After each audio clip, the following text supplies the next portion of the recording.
சிவாய நமன். வணக்கம் வணக்கம். ஓ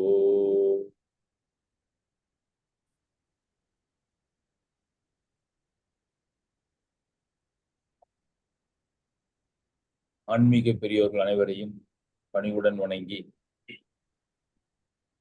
ஆன்மீகம் அறிவோம் என்ற இந்த குழுவில் ஞாயிறு தோறும் சீரிய சிந்தனைகளை செய்த வண்ணம் இருக்கின்றோம்.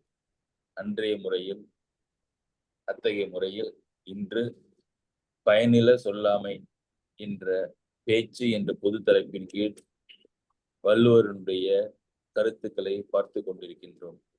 இன்றைய சிந்தனையை தொடங்குவதற்கு முன் நம்முடைய வெங்கட சுப்பிரமணியம் ஐயா அவர்களை இறைவணக்கத்திற்கு பணிவுடன் அழைக்கின்றேன்.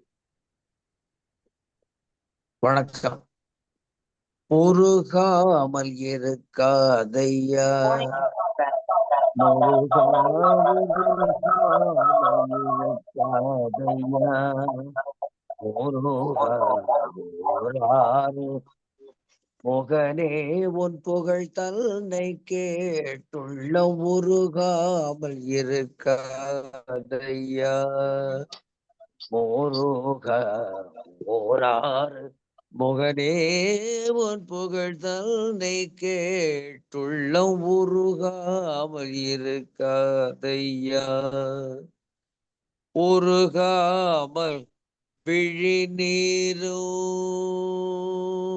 உருகாமல் விழி நீரும் பெருகாமல் இருக்காது, உருகாமல் விழி நீரும் பெருகாமல் இருக்காதும், புகழ் தன்னை கேட்டும் எவர் நெஞ்சம் கசில்து, புகழ் தன்னை கேட்டும் எவர் நெஞ்சம் கசிந்து உருகாமல் இருக்காதையா, முருகா ஒரு ஆறு முகனே உன் புகழ்தல்னை கேட்டுள்ள உருகாமல் இருக்காதையா, தருவாகி உருமாறி தடுமாறி விரைந்தோடி, தருவாகி உருமாறி தடுமாறி விரைந்தோடி, கருணை முகில் எனவே கன்னி வள்ளிக்கு செய்த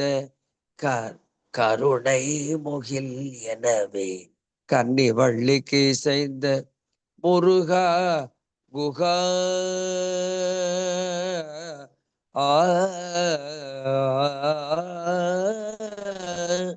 முருகா குகா என்றும் புகழ் பாடும் அடியார்க்கு, முருகா குகா என்றும் புகழ் பாடும் அடியார்க்கு, பரமபதம் தந்து பரிந்தே அருள் குமரா, பரமபதம் தந்து பரிந்தே அருள் குமரா, முருகாமல் இருக்காதையா, முருகா ஓராறு முகனே உன் புகழ் தன்னை கேட்டுள்ள முருகாமல் இருக்காதையா.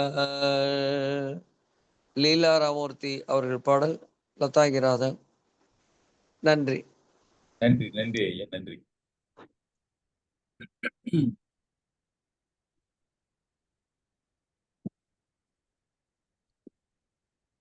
பேச்சில், அறத்துப்பாலில், இல்லறையலில், பயனில் சொல்லாமை என்ற அதிகாரத்தை சிந்தித்துக் கொண்டிருக்கின்றோம். பேச்சை பற்றிய வள்ளுவர் இல்லற இயலிலும் கூறியுள்ளார், துறவற இயலிலும் கூறியுள்ளார், அறத்துப்பால் இல்லாமல் பொருட்பாலிலும் கூறியுள்ளார், காமத்துப்பாலிலும் இன்பத்துப்பாலிலும் கூறியுள்ளார்.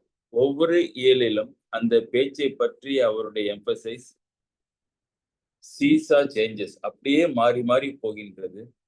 ஒவ்வொன்றிலும் அவர் பேச்சை பற்றிய தன்னுடைய கருத்துக்களை என்ன சொல்கின்றார், எப்படி சொல்கின்றார், எதை கடைபிடிக்க வேண்டும் என்பதை நாம் தொடர்ந்து அவர் சொல்லிய வழியிலே சிந்தனை செய்வோம். நன்றி. இன்று 196 200 வரை பயனில் சொல்லாமையினுடைய கடைசி 5 செய்யுட்கள்.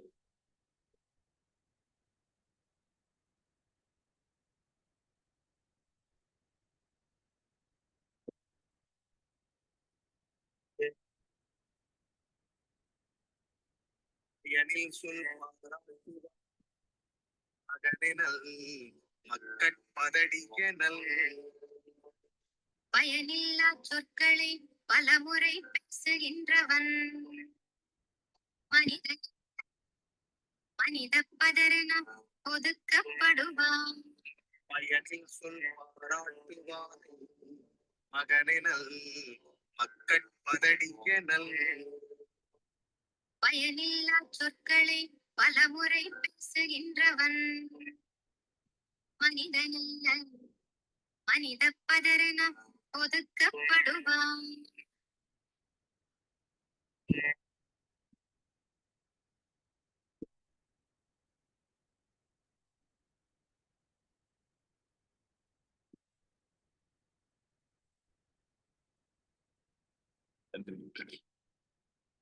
பயனில் சொல் பாராட்டுவானை மகன் எனல் மக்கட் பதடி எனல்.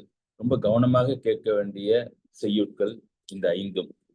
என்ன வார்த்தை பயனுடைய சொற்களை பற்றி பேசுகின்ற வள்ளுவர் தான் தேர்ந்தெடுக்கின்ற சொற்கள் எத்தகைய பயனுடையதாக இருக்கும் என்பதற்கு ஒரு எடுத்துக்காட்டாக அந்த குறள்களை அமைத்துள்ளார். பயனில் சொல் பாராட்டுவானை முதல் பொருள் என்னன்னா, இப்ப கேட்ட மாதிரி பயனற்ற சொற்களை விரும்பி பேசுபவனையும் அச்சொற்களை விரும்பி கேட்பவனையும் மகன் எனல் என்றால் மகன் என்று சொல்லற்க. கவனம், மகன் என்று சொல்லற்க. மக்கட் பதடி எனல் மக்களுள் இவன் பதர் என்றே சொல்லுக. இதுதான் பொருள். இப்ப இவ்வளவு பொருள் இந்த வார்த்தையில இருக்கு அப்படின்னா இருக்கு பாருங்க. பயனில் சொல் பாராட்டுவானே என்ற இடத்திலே வள்ளுவர் பயன் இல்லாத சொற்களை சொல்கின்றவனை என்று சொல்லியிருந்தால் நமக்கு எளிமையான குறள் அது. பயனில்லாத சொல்களை சொல்கின்றவனை மக்கள் மாந்தர் என்று சொல்லாதீர்கள், அவனை மக்களுள் பதர் என்று சொல்லுங்கள் என்று பொருள் கொள்ளலாம். பயனில் சொல் கேட்பானை என்று போட்டிருந்தால் பயனில்லாத சொற்களை எதற்கு ஒருத்தவன் கேட்க வேண்டும்? என்கரேஜ் பண்றதுனாலதான் ஒருத்தவன் சொல்றான். அதனால கேட்பவனுக்கே குற்றம் அதிகம் என்று சொல்லி பயனில்லாத சொற்களை கேட்பவனை மக்கள் என்று சொல்லாதீர்கள், மக்களுள் பதர் என்று சொல்லுங்கள் என்றும் சொல்லி இருக்கலாம். ஆனா என்ன சொல்லிட்டாருன்னா, கேட்பவர்கள் சொல்லுபவர்கள் இரண்டுக்கும் பொதுவாக ஒரு சொல்லை எப்படி எடுக்கிறாரு பாருங்க. உங்களால கண்டுபிடிக்க முடியுமா? கேட்பதற்கும் சொல்வதற்கும் ஒரே சொல் அப்படின்னா தவிச்சு போயிருப்போம். இல்லையே, இது ஆப்போசிட்டா இருக்க ரெண்டுமே. எப்படி ரெண்டுக்கும் ஒரே சொல்னா, பயனில் சொல் பாராட்டுவானை, சொல்வதற்கு பாராட்டினாலும் சரி, செய்வதற்கு கேட்பதற்கு பாராட்டினாலும் சரி, அத்தகைய பாராட்டுகின்றவனை பயனில் சொல் பாராட்டுவானை மகன் என்று கூறாதீர்கள், மக்களுள் பதடி என்று கூறுங்கள். சரி, அந்த பாராட்டுவானை என்பதற்கு ஒரு நயம் இருக்கின்றது. என்னன்னா, யார் பாராட்டுவார்கள் என்றால் அது ஒரு சொல்கின்றவனையும் குறிக்கின்றது, கேட்பானையும் குறிக்கின்றது. அதனாலே அது ஒரு பொது சொல். கேட்பதற்கும் சொல்வதற்கும் அது ஒரு பொது சொல் என்பது தெரிந்து கொள்ளலாம். ஆனால் பாராட்டுதல்னா என்ன பொதுவா ஒரு பொருள் இருக்கு அப்படின்னு சொன்னா, ஒருத்தவர் ஒரு போட்டியிலே வெற்றி பெறுகின்றார் என்றால் அவரை பாராட்டி நாம் பேசுகின்றோம். பாராட்டி என்றால் விரும்பி நயந்து புகழ்ந்து பேசுகின்றோம். அப்படி பயனற்ற சொற்களை விரும்பி கேட்கின்றவனாக இருக்கட்டும், பயனற்ற சொற்களை விரும்பி பேசுகிறவனாக இருக்கட்டும், மகிழ்ந்து பேசுகின்றவனாக இருக்கட்டும், மகிழ்ந்து விரும்பி கேட்பவனாக இருக்கட்டும் என்று அந்த பாராட்டுவான் என்ற பாராட்டுதல் என்ற ஒரு கேரக்டரை, ஒரு பர்சனாலிட்டியை அந்த சொல்லுகின்றவனுக்கும் கேட்கின்றவனுக்கும் மையத்தில் வைத்து பயனில் சொல் பாராட்டுவானே என்றார். அப்படி இல்லாமல் அவர் பயனில் சொல் பேசுவானே, பயனில் சொல் சொல்லுவானே, பயனில் சொல் கூறுவானே, பயனில் சொல் பகர்வானை என்று கூறினாலும் 50% இதே பொருள் தான். பேசுகின்றவனை பற்றி சொல்கின்றார் என்ற பொருள். ஆனால் அதிலே அவன் அந்த பயனில்லாத சொற்களை அத்தகைய விருப்பத்துடன் பண்ணி பேசுகின்றான் என்ற பொருள் இல்லாமல் போய்விடுகின்றது. அநேகமாக அந்த பாராட்டுவான் என்ற வார்த்தைக்கு வேறு சப்ஸ்டியூட்டே இல்லாத மாதிரி பண்ணிருக்கிறார். சொல்றாருல்ல, ஒரு சொல் சொல்லும் பொழுது அந்த சொல்லை வெல்லும் சொல் இன்மை என்று அறிந்து அந்த சொல்லை சொல்லுன்னு சொன்னார்ல, அதுக்கு இந்த இந்த பாராட்டுவான் என்பது ஒரு சரியான ஒரு எக்ஸாம்பிள்.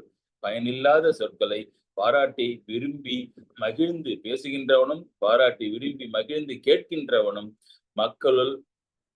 மக்கள் என்று சொல்லாதீர்கள், தயவு செய்து அவர்களை மக்களுள் பதர் என்று சொல்லுங்கள் என்று சொல்கின்றார். அடுத்து, பயனில் சொல் பாராட்டுவானை மகன் எனல். நான் இன்னைக்கு குரல் அனுப்பிச்சிருக்கிறேன், அந்த அனுப்பிச்சிருக்கிற தயவு செய்து எடுத்து பாருங்க வாட்ஸ்அப்ல.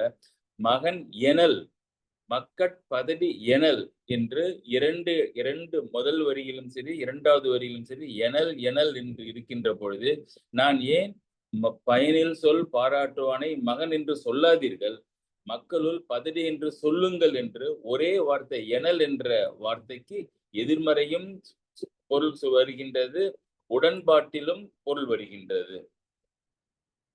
அது எதனால என்றால், எனல் என்ற வார்த்தையில் இருக்கின்ற அல் விகுதி இருக்கின்றது அல்லவா, அந்த அல் விகுதி முதல் வரியிலே எதிர்மறையிலே வருகின்றது. எனல் என்று கூறல் என்ற எதிர்மறை பொருள் என்ன என்று கூறாதீர்கள், பயனில் சொல் பாராட்டுவனை மகன் என்று கூறாதீர்கள்.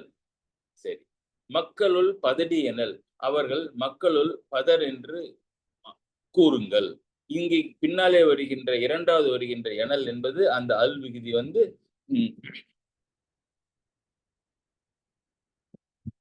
பாசிட்டிவாக வருகின்றது. மக்களுள் பதடி என்று கூறுங்கள் நேர்மறையாக வருகின்றது.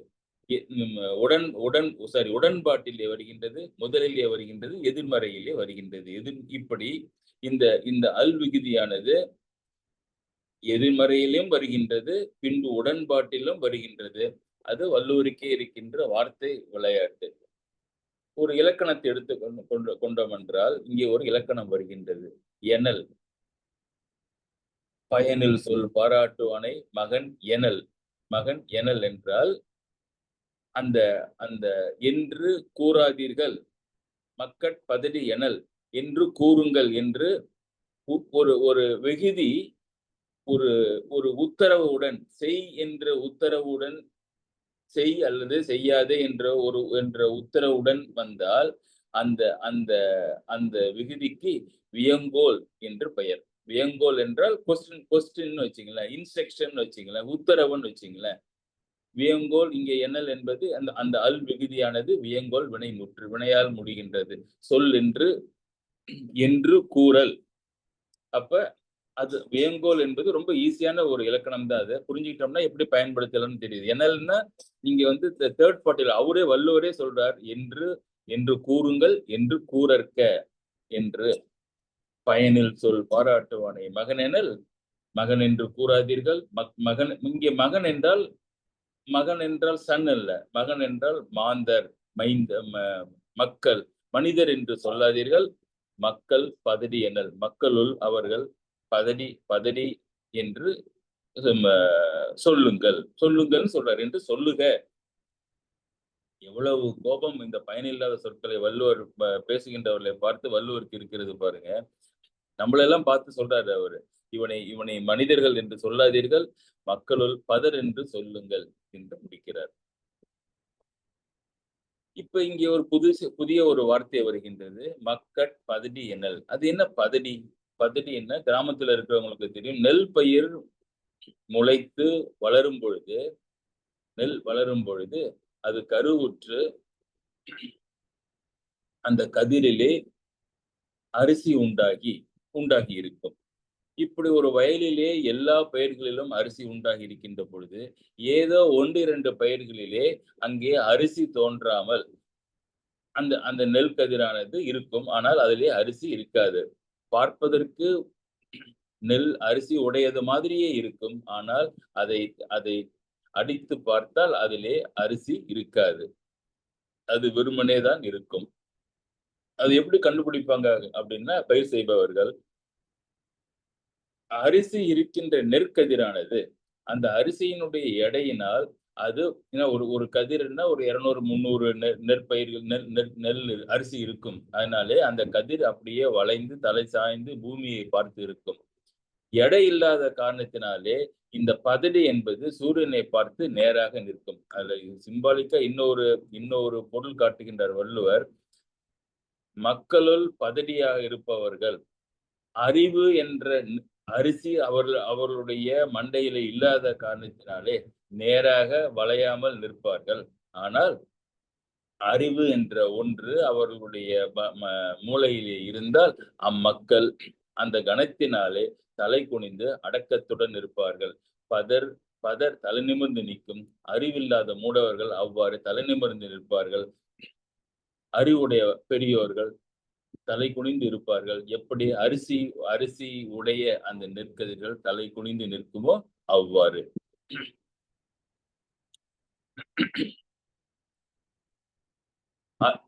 அப்படி அரிசி என்ற அந்த உள்ளீடு அற்ற வெறுஞ்சொல் பேசினால் அவனை அறிஞர்கள் அரிசி இல்லாதவற்றை பதர் என்று சொல்கின்ற மாதிரி அவர்களையும் அத்தகைய பொருள் அல்லாமல் பேசுகின்றவர்களையும் பதர் என்று கூறுவார்கள். மனிதருள் பதர் என்று பயனற்றவனாக்கி ஒதுக்கி தள்ளி விடுவர் என்பது இந்த ஓமானத்தால் அறிய கிடைக்கின்றது.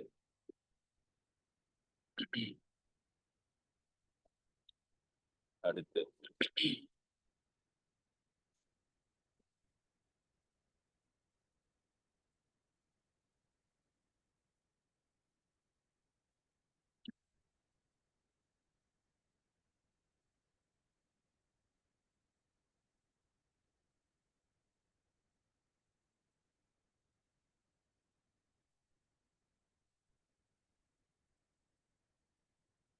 இந்த பதர் என்ற சொல் வள்ளுவர் பயன்படுத்தி இருக்கின்ற மாதிரி அதே பொருளிலே பல புலவர்கள் அவ்வாறு சொல்லி இருக்கின்றார்கள். தாயுமானவர் தன்னுடைய பராபர கண்ணியில் என்ன சொல்றாரு அப்படின்னா, சொல்லில் பதர் கலைந்து சொல் முடிவு காணாதார். சொல்லில் பதர் கலைந்து சொல் முடிவு காணாதார் நெல்லில் பதர் போல் நிற்பார் பராபரமே. அதே பாருங்க, நெல்லில் பதர் சொல்லில் பதர் கலைந்து சொல் முடிவு காணாதார். சொல்லிலே பொருளுடைய சொற்கள் அரிசி இருக்கின்ற சொற்கள் மாதிரி, பொருள் அற்ற சொற்கள் பயன் இல்லாத சொற்கள் அரிசி இல்லாத பதர் மாதிரி. இப்பொழுது நாம் சொல்ல ஒன்றை பேச ஆரம்பிக்கின்ற பொழுது நாம் எடுத்து உபயோகப்படுத்த போகின்ற சொற்களிலே பிறருக்கும் மற்றோருக்கும் ஒரு சொசைட்டிக்கும் ஒரு பயன் இருக்கின்றதா என்பதை பார்த்து நாம் சொல்ல வேண்டும். அப்படி இல்லாமல் அந்த சொல்லிலே பொருள் ஒன்றும் இல்லை பயன் ஒன்றும் இல்லை என்றால் அதை பதர் என்று கலைந்து நீக்கிவிட்டு சொல்லில் பதர் கலைந்து சொல் முடிவு காணாதார். நாம் சொல்கின்ற சொல்லினுடைய முடிவான மெய்ப்பொருள் என்ன என்பதை தெரிந்து அது நன்றா என்பதை தீர்மானித்து அதன் பிறகு பேச வேண்டும். அவ்வாறு பொருள் தெரியாமல் பேசுகின்றவர்கள் சொல்லில் பதர் கலைந்து சொல் முடிவு காணாதார் நெல்லில் பதர் போல் நிற்பார் பராபரமே. நெல்லிலே பதர் எப்படி நெல் இல்லாமல் வெறுமனே தலை நிமிர்ந்து நிற்கின்றதோ அந்த மாதிரி சொல்லிலே பதர் கலைந்து சொல் முடிவு காணாமல் பேசுகின்றவர்கள் தங்களுக்கு அறிவு என்ற கணம் இல்லாத காரணத்தினாலே நேராக நிற்பார்கள். நெல்லில் பதர் போல் நிற்பார் பராபரமே. அவர்கள் அப்படி நிற்பார்கள் என்பது ஒரு பொருள். அப்படி நெல்லில் பதரை எப்படி மக்கள் ஒதுக்கி விடுவார்களோ அந்த மாதிரி இங்கே சொல்லில் பதர் கலைந்து சொல் முடிவு காணாமல் பேசுகின்றவர்களை சான்றோர்கள் தங்களுடைய கூட்டத்திலிருந்து நீக்கி விடுவார்கள் என்பது ஒரு பொருள். பராபர கண்ணி, அது தாய்மானவர். நருந்தொகை இதெல்லாம் ஆத்திச்சூடி படிச்ச காலத்துல நம்ம படிச்சிருப்போம். அதுக்கப்புறம் அந்த முதல் அடி கூட இப்ப நமக்கு ஞாபகம் இருக்காது. அதுலயே அழகான ஒன்றை அந்த அதிவீரராம பாண்டியனார் சொல்கின்றார். கல்லா ஒருவன் குலநலம் பேசுதல் நெல்லினுள் பிறந்த பதராகுமே. கல்லா ஒருவன் குல நலம் பேசுதல். படிக்காத ஒருவன், கல்லா ஒருவன் அவன் படிக்காதவன், அதை பற்றி ஒன்றும் அவன் வருத்தப்படாமல், நான் பிறந்த வீடு இப்படி, என்னுடைய தாய் இப்படி, என்னுடைய தந்தை, என்னுடைய சான்றோர்கள் என்னுடைய மூதாதையர்கள் எல்லாம் இத்தனை பெருமையுடையவர்கள் என்று தன்னுடைய குலத்தை பற்றி ஒருவன் பேசினால் உண்மைதான், அது உண்மையாகவும் இருக்கலாம். குலத்தின் வழிதான் ஒருவருக்கு பெருமை வருகின்றது. இருந்தாலும் அதை தகுதிப்படுத்துவதற்கு இவன் ஏதும் கற்காத காரணத்தினாலே அவன் தன்னுடைய குலத்தை பெருமையாக பேசியிருந்தாலும் கல்லா ஒருவன் குலநலம் பேசுதல் நெல்லினுள் பிறந்த பதராகுமே. நெல்லினுள் பிறந்த பதராகுமே என்றால் நெல்லிலே பிறந்த நெல் அரிசி இல்லாத அந்த நெல் கதிர்கள் எப்படி பதரென தூக்கி எறியப்படுவார்களோ அவ்வாறே கல்லா ஒருவன் குலநலம் பேசினாலும் அவனுடைய பேச்சை மதியாமல், அவனுக்கு எந்த மதிப்பும் கொடுக்காமல் உலகம் அவனை பதர் என்று நீக்கிவிடும். நருந்தொகை. ராமாயணத்திலும் கம்பன் இந்த பதர் என்ற வார்த்தையை பயன்படுத்துகின்றார். எங்க அப்படின்னா, அயோத்தியா காண்டத்துல தன் கைகேயி வரம் கேட்டு ராமனையும் சீதையும் இலக்குவனும் காட்டிற்கு சென்று விட தன்னுடைய பாட்டனார் இல்லத்திலிருந்து வந்து சேர்ந்த பரதன் மகனை ராமனை பிரிந்த வருத்தத்தினாலே தன்னுடைய தந்தையாராகிய தசரதன் இறந்து கிடப்பதை பார்த்து பலவாறு ஒப்பாரி வைக்கின்றான். தனக்கு நேர்ந்த பழியை நினைத்து அப்படியே அரண்டு போகின்றான். நான் என்ன செய்து எனக்கு இருந்த இந்த பழியை நான் தொடைப்பேன் தெரியவில்லையே என்று அழுகின்றான். அந்த அழுகையிலே ஒரு பாடல் வருகின்றது. துண்ணு தாள் பலம் சுமந்த தாழையின் பண்ணு வான்குலை பதடி ஆயினேன். நானும் பதடி ஆயிட்டேங்கிறான். பதடினா என்ன? அந்த அரிசி இல்லாத அந்த நெல் பயிர் மாதிரி நானும் ஒரு பதடி ஆயினேன். ஆனா நான் எப்படிப்பட்டவன் இப்படி பதடி ஆனேன் பாருங்க. துண்ணு தாள் வளம் சுமந்த தாழையின். தாழைன்னா தென்னை மரம், தாள்னா அந்த அடித்தண்டு, வளம்னா சிறந்த பெரிய பர்மனண்டா பல வருஷங்கள் இருக்கின்ற அந்த காலத்துல தென்னை மரம் என்பது ஒரு 100 வருஷம் இருக்கும்னு நினைக்கிறேன். துண்ணு தாள் வளம் சுமந்த வளம் மிக்க அடிமரத்தை கொண்ட அந்த தென்னை மரத்துல சுமந்த அதை தாங்கி கொண்டிருக்கின்றது என்ன? பெரிய பெரிய அந்த இளநீர்களை தாங்கி கொண்டிருக்கின்றது. வான் குலை தாங்கி கொண்ட தாழையின் பண்ணு வான் குலை, பெரிய குலை போட்டு ஏகப்பட்ட காய்கள் அதிலே தொங்குகின்றன. அதிலே ஒரு காய் மாத்திரம், அந்த காலத்துல சொல்லுவாங்க, அது ஒரு தவளை என்னுடைய எச்சத்தினாலே சில காய்களிலே நீர் சேராமல் இருந்துவிடும். இளநீர் காயிலே அந்த இளநீரே இருக்காது. அப்படி இல்லாத காரணத்தினாலே அதை பதடி என்று சொல்வார்கள். அந்த மாதிரி நான் பதடி ஆயினேன். துண்ணு தாள் வளம் சுமந்த தாழையின் பண்ணு வான் குலை பதடி ஆகினேன். நீருடைய கொலை இருந்தாதானே அதற்கு மதிப்பு, பலரும் பயன்படுத்துவார்கள். நீர் இல்லாத அந்த காய் மாதிரி நான் ஆகிவிட்டேனே. என்னையே இன்று காத்த என் அன்னையார் எனக்கு அழகு செய்தவா. பரதன் நீங்க எப்படி நிக்கிறேன்னு ஸ்டாண்ட்ஸ் அலோன் பாருங்க. என்னையே எதனாலே எனக்கு இப்படி ஒரு அவப்பெயர் வந்தது? என்னாலே ராமன் காட்டிற்கு சென்றான், என்னாலே தசரதன் இறந்தான், என்னாலே என்னுடைய 3 தாய்களும் தங்களுடைய கணவனை இழந்தார்கள். எல்லாம் எதனாலே ஏற்பட்டது எனக்கு?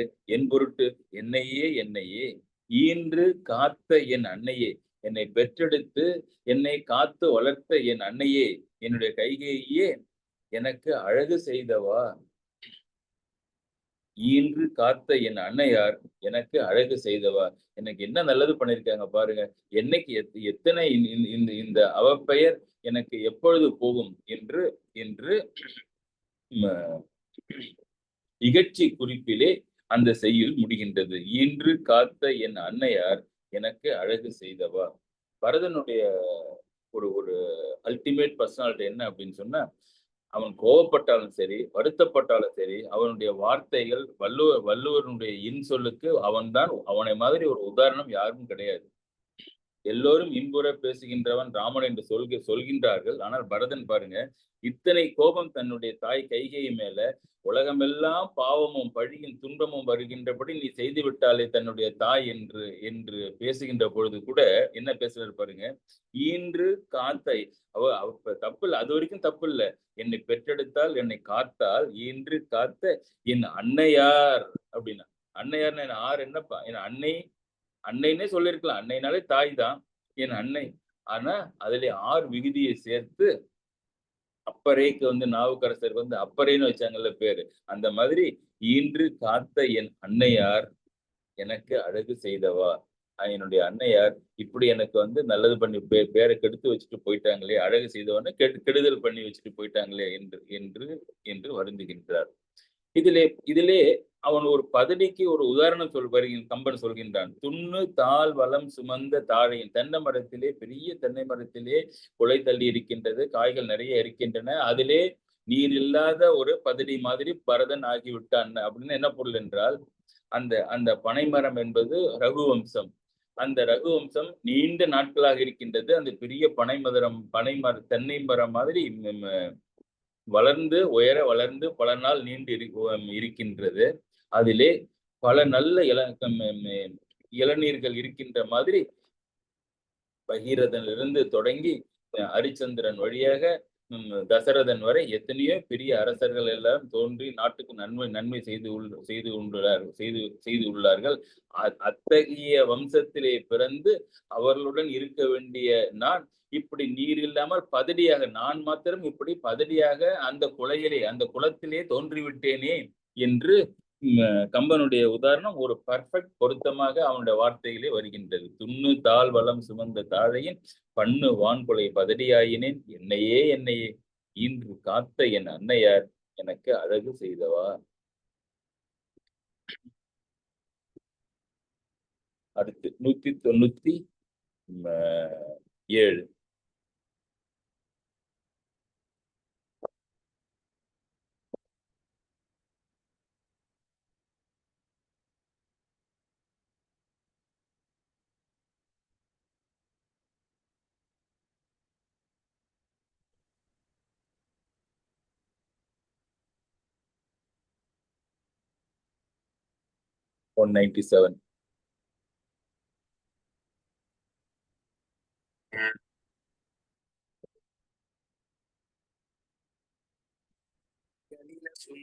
சொல்லுக சான்றோ பயனில சொல்லாமை நன்று. நன்மையில்லா சொற்களை சான்றோர் கூறலாம், பயனில்லா சொற்களை கூறாமை நன்றாம். நயனில சொல்லினும் சொல்லுக சான்றோ பயனில சொல்லாமை நன்று. நன்மையில்லா சொற்களை சான்றோர் கூறலாம், பயனில்லா சொற்களை கூறாமை நன்றாம்.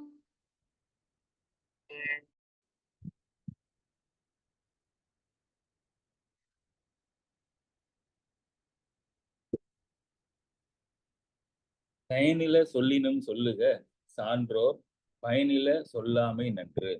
இதுவும் ஒரு வார்த்தையும் ஒரு ட்ரெஷர்.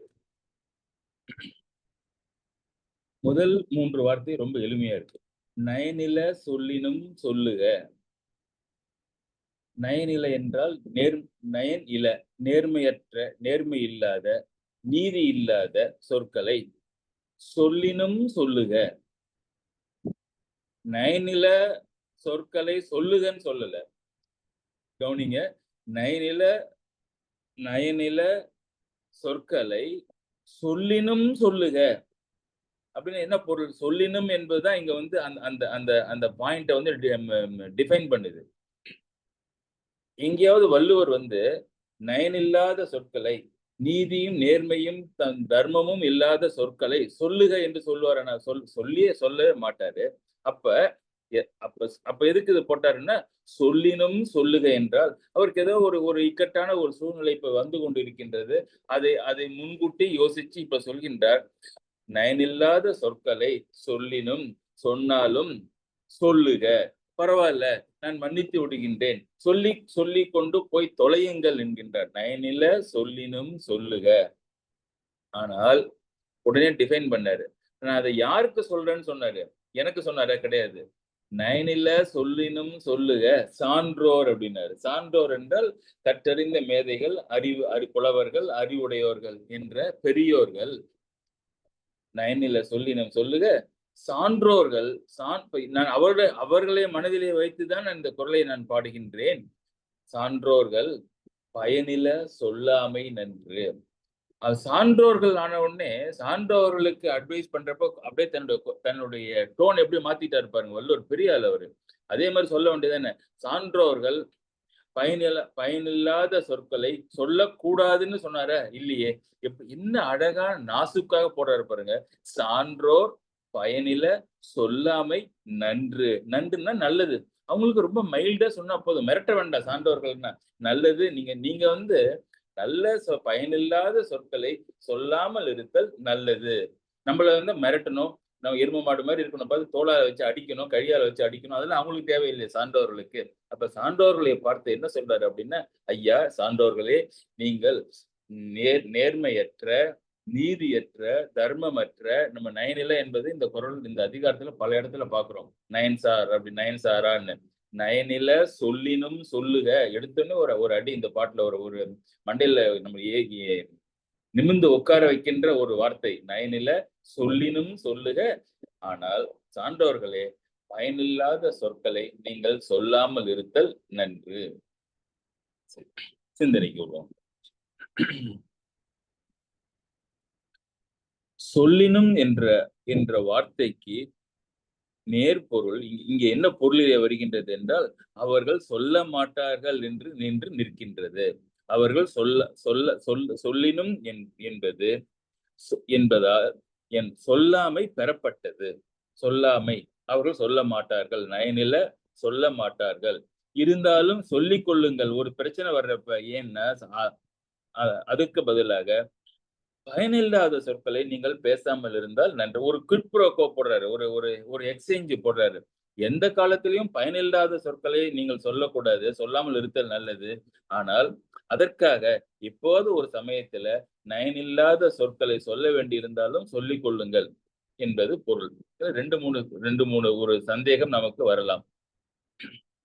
அப்ப ஈஸி என்கரேஜிங் நயனில்லா சொற்களை சொல்லுதல், ஈஸி டாலரேட்டிங் அண்ட் பர்மிட்டிங் நயனில்லாத சொற்கள் அப்படின்னா, ஒரு சொல்லுக்கு நயனில்லாத சொற்களை, இப்ப நம்ம சாதாரண பேசிட்டு இருக்கோம், என்ன அடிச்சாலும் பரவாயில்ல, நான் பொய் சொல்ல மாட்டேன் அப்படின்னா அடிக்கவா சொல்கின்றோம்? இல்லையே. அடிச்சாலும் பரவாயில்ல அப்படின்னா நீங்க அடிக்க மாட்டீங்கன்னு எனக்கு தெரியும். அப்படியே அடித்தாலும் அதை நான் ஏற்றுக்கொள்கின்றேன், ஆனால் பொய் சொல்ல மாட்டேன்னு பேச்சுவாக்குல சொல்றோம்ல, அந்த மாதிரி இது நடவாத செயல்தான். நயனில சொற்களை சான்றோர்கள் சொல்ல மாட்டார்கள். இருந்தாலும் ஒரு பேச்சுக்கு சொல்றாரு வள்ளுவர், சொல்லினும் சொல்லுக, சொல்லிட்டு போங்க. சான்றோர் பயனில்லாத சொற்களை அவர்கள் சொல்லாமல் இருப்பது நன்று. அதனால இந்த குரலுக்கு பாதி அர்த்தம் புரிஞ்சுக்கிறவங்க என்ன பண்றாங்கன்னா, நேர்மை இல்லாத சொல்லை நெருக்கடி நிலைமையிலே சொல்ல வள்ளுவர் இசைவு தந்திருக்கின்றார் என்று கொள்கின்றார்கள். அப்படி அல்லையே. வள்ளுவருடைய யாட்சிக்குல ஒரு பிரச்சனை தப்பிக்கணும் அப்படின்னு சொன்னா, நயனில்லாத சொற்களை சொல்லானாலும் சொல்வதாக இருந்தாலும் சொல்லிட்டு போங்க அப்படின்னு ஒரு பொருள் இருக்குமான்னா, ஒரு ஒரு கம்பேரிசனுக்கு, ஒரு கருத்தை விவரிப்பதற்காக ஒன்றை சொன்னார் என்றால், அதை பிடித்து வைத்துக் கொண்டு வள்ளுவர் நயனில சொல்லினும் சொல்லுக, நயனில்லாத சொற்களை சொன்னாலும் சொல்லலாம், நீதியற்ற, நேர்மையற்ற, தர்மமற்ற சொற்களை சொல்லிக் கொள்ளுங்கள் என்று சொல்லிவிட்டாரே. அதனால நான் திருடிட்டு இருக்கேன், ஏதோ ஒண்ணு தப்பு பண்ணிட்டு இருக்கேன், அந்த சமயத்துல மாட்டிக்காம இருக்கிறதுக்கு நான் ஒரு நயனில்லாத சொல்லை சொல்லிவிட்டேன், அது வள்ளுவர் பர்மிட்ஸ் அப்படின்னு அப்படி இல்லை அது அர்த்தம். நயனில சொல்லினும் சொல்லுக, சொல்ல மாட்டீங்க, அப்படி ஒரு நிலை வந்தாலும் சொன்னாலும் சொல்லிக் கொள்ளுங்கள், ஆனால் பயனில்லாத சொற்களை சொல்லாமல் இருத்தல் நன்று. இது ஏன் வள்ளுவர் ஒரு டெஃபினட்டிவா இந்த குரல் இப்படி போட்டார் அப்படின்னா, திஸ் குரல் இஸ் அட்ரஸிங் டு த சான்றோர்கள். சான்றோர்கள் என்றால், சான்றோர்கள்னா யாரு? இப்ப மனிதனை நீங்க பல வகையா பிரிக்கலாம். ஸ்டேட்டஸ் வச்சு பிரிச்சிங்கன்னு வச்சுங்களேன். ஒரு சாதாரண மனிதர், அப்புறம் மனிதர்னா கல்லாதவன் மிருகம், கற்றவர்கள் மனிதர்கள் ஆகின்றார்கள். அப்ப கற்றவன் வருகின்றான், மனிதன். அப்புறம் அதுல கற்றவன். கற்றால் மாத்திரம் போதாதே, அறிவு வரணுமே. கற்றால் நூலறிவு இருக்கும். ஆனால் ஒரு எது நல்லது எது தீயது என்பதை பிரித்து அறிகின்ற பகுத்தறிவு இருந்தால்தான் அறிவு உண்டாகும். அப்ப கற்றவனுக்கு மேல ஒரு ஸ்டெப் அறிவுடையவன். அறிவுடையவனுக்கு மேல ஒரு ஸ்டெப் இருக்கு. என்னன்னா புலவன். அது என்ன புலவன் அப்படின்னா, புலவனா பாட்டு எழுதுற மாத்திரம் கிடையாது. புலவனுடைய என்ன அவருடைய பர்சனாலிட்டி அப்படின்னா, ஒரு பொருளை கேட்கின்ற பொழுதோ படித்துக் கொள்கின்ற பொழுதோ அவர் புரிந்து கொள்கின்றார். அப்படியே பிறருக்கு புரிகின்ற மாதிரி பாட்டாக சொல்கின்றார். எழுதவும் புரிந்து கொள்ளவும் பின்பு பிறருக்கு தெரிவிக்கவும் தகுதி உடையவன் என்பதனாலே புலவன். ஒரு கருத்தை உள்கொள்ளவும் ஒரு கருத்தை அதே கருத்தை வெளிப்படுத்தவும் திறமை உடையவன் புலவன். அப்ப மனிதன், கற்றவன், அறிவுடையவன், புலவன். இதற்கு மேல ஒன்று இருக்கின்றது, அவன் தான் சான்றோன். இந்த குறள் அவருக்கு தானே சொல்லப்படுகிறது. சான்றோர் பயனில சொல்லாமை நன்று. அப்ப சான்றோன் என்ன அப்படின்னு சொன்னா, கலித்தொகை. நான் நிறைய தடவை அந்த கலித்தொகை புக்கு உதாரணம் சொல்லிட்டு இருக்கிறேன். கலித்தொகையில இதுக்கு ஒரு டெபினேஷன் இருக்கு. சான்றோர்கள், பொதுவா சான்றோர்கள்னா கிரேட் பீப்புள். இங்கிலீஷ்ல என்ன பேரு, நோபல் பீப்புள் என்று சொல்றோம். அப்படி அது என்ன டெபினேஷன் அப்படின்னா, பிறர் நோயும் தன்னோய் போல் போற்றி. அப்ப சான்றோர்கள்னா என்ன அப்படின்னா, if you feel others pain, if you see somebody writhing in pain, suffering, or whatever may be the condition in which he is undergoing, if you also feel the same way in which that person in distress is also feeling, அது சான்றோர். நமக்கு வருமா இல்லையே, நம்ம மட்டும் போறோம். எத்தனையோ ரோட்ல தண்ணி இல்லாம ஒரு காக்கா அலையுது. ஒரு ஒரு ஒரு மனிதன் வெயில கொடை இல்லாம போயிட்டு இருக்கிறார். நம்ம அழகான 2 கொடையை வச்சுட்டு போயிட்டு இருக்கிறோம். அப்படின்னப்ப நம்ம உதவி செய்வதற்கு முன் வருவதில்லையே. அப்ப ஏன் அது வருவதில்லை என்றால், அவனுடைய அந்த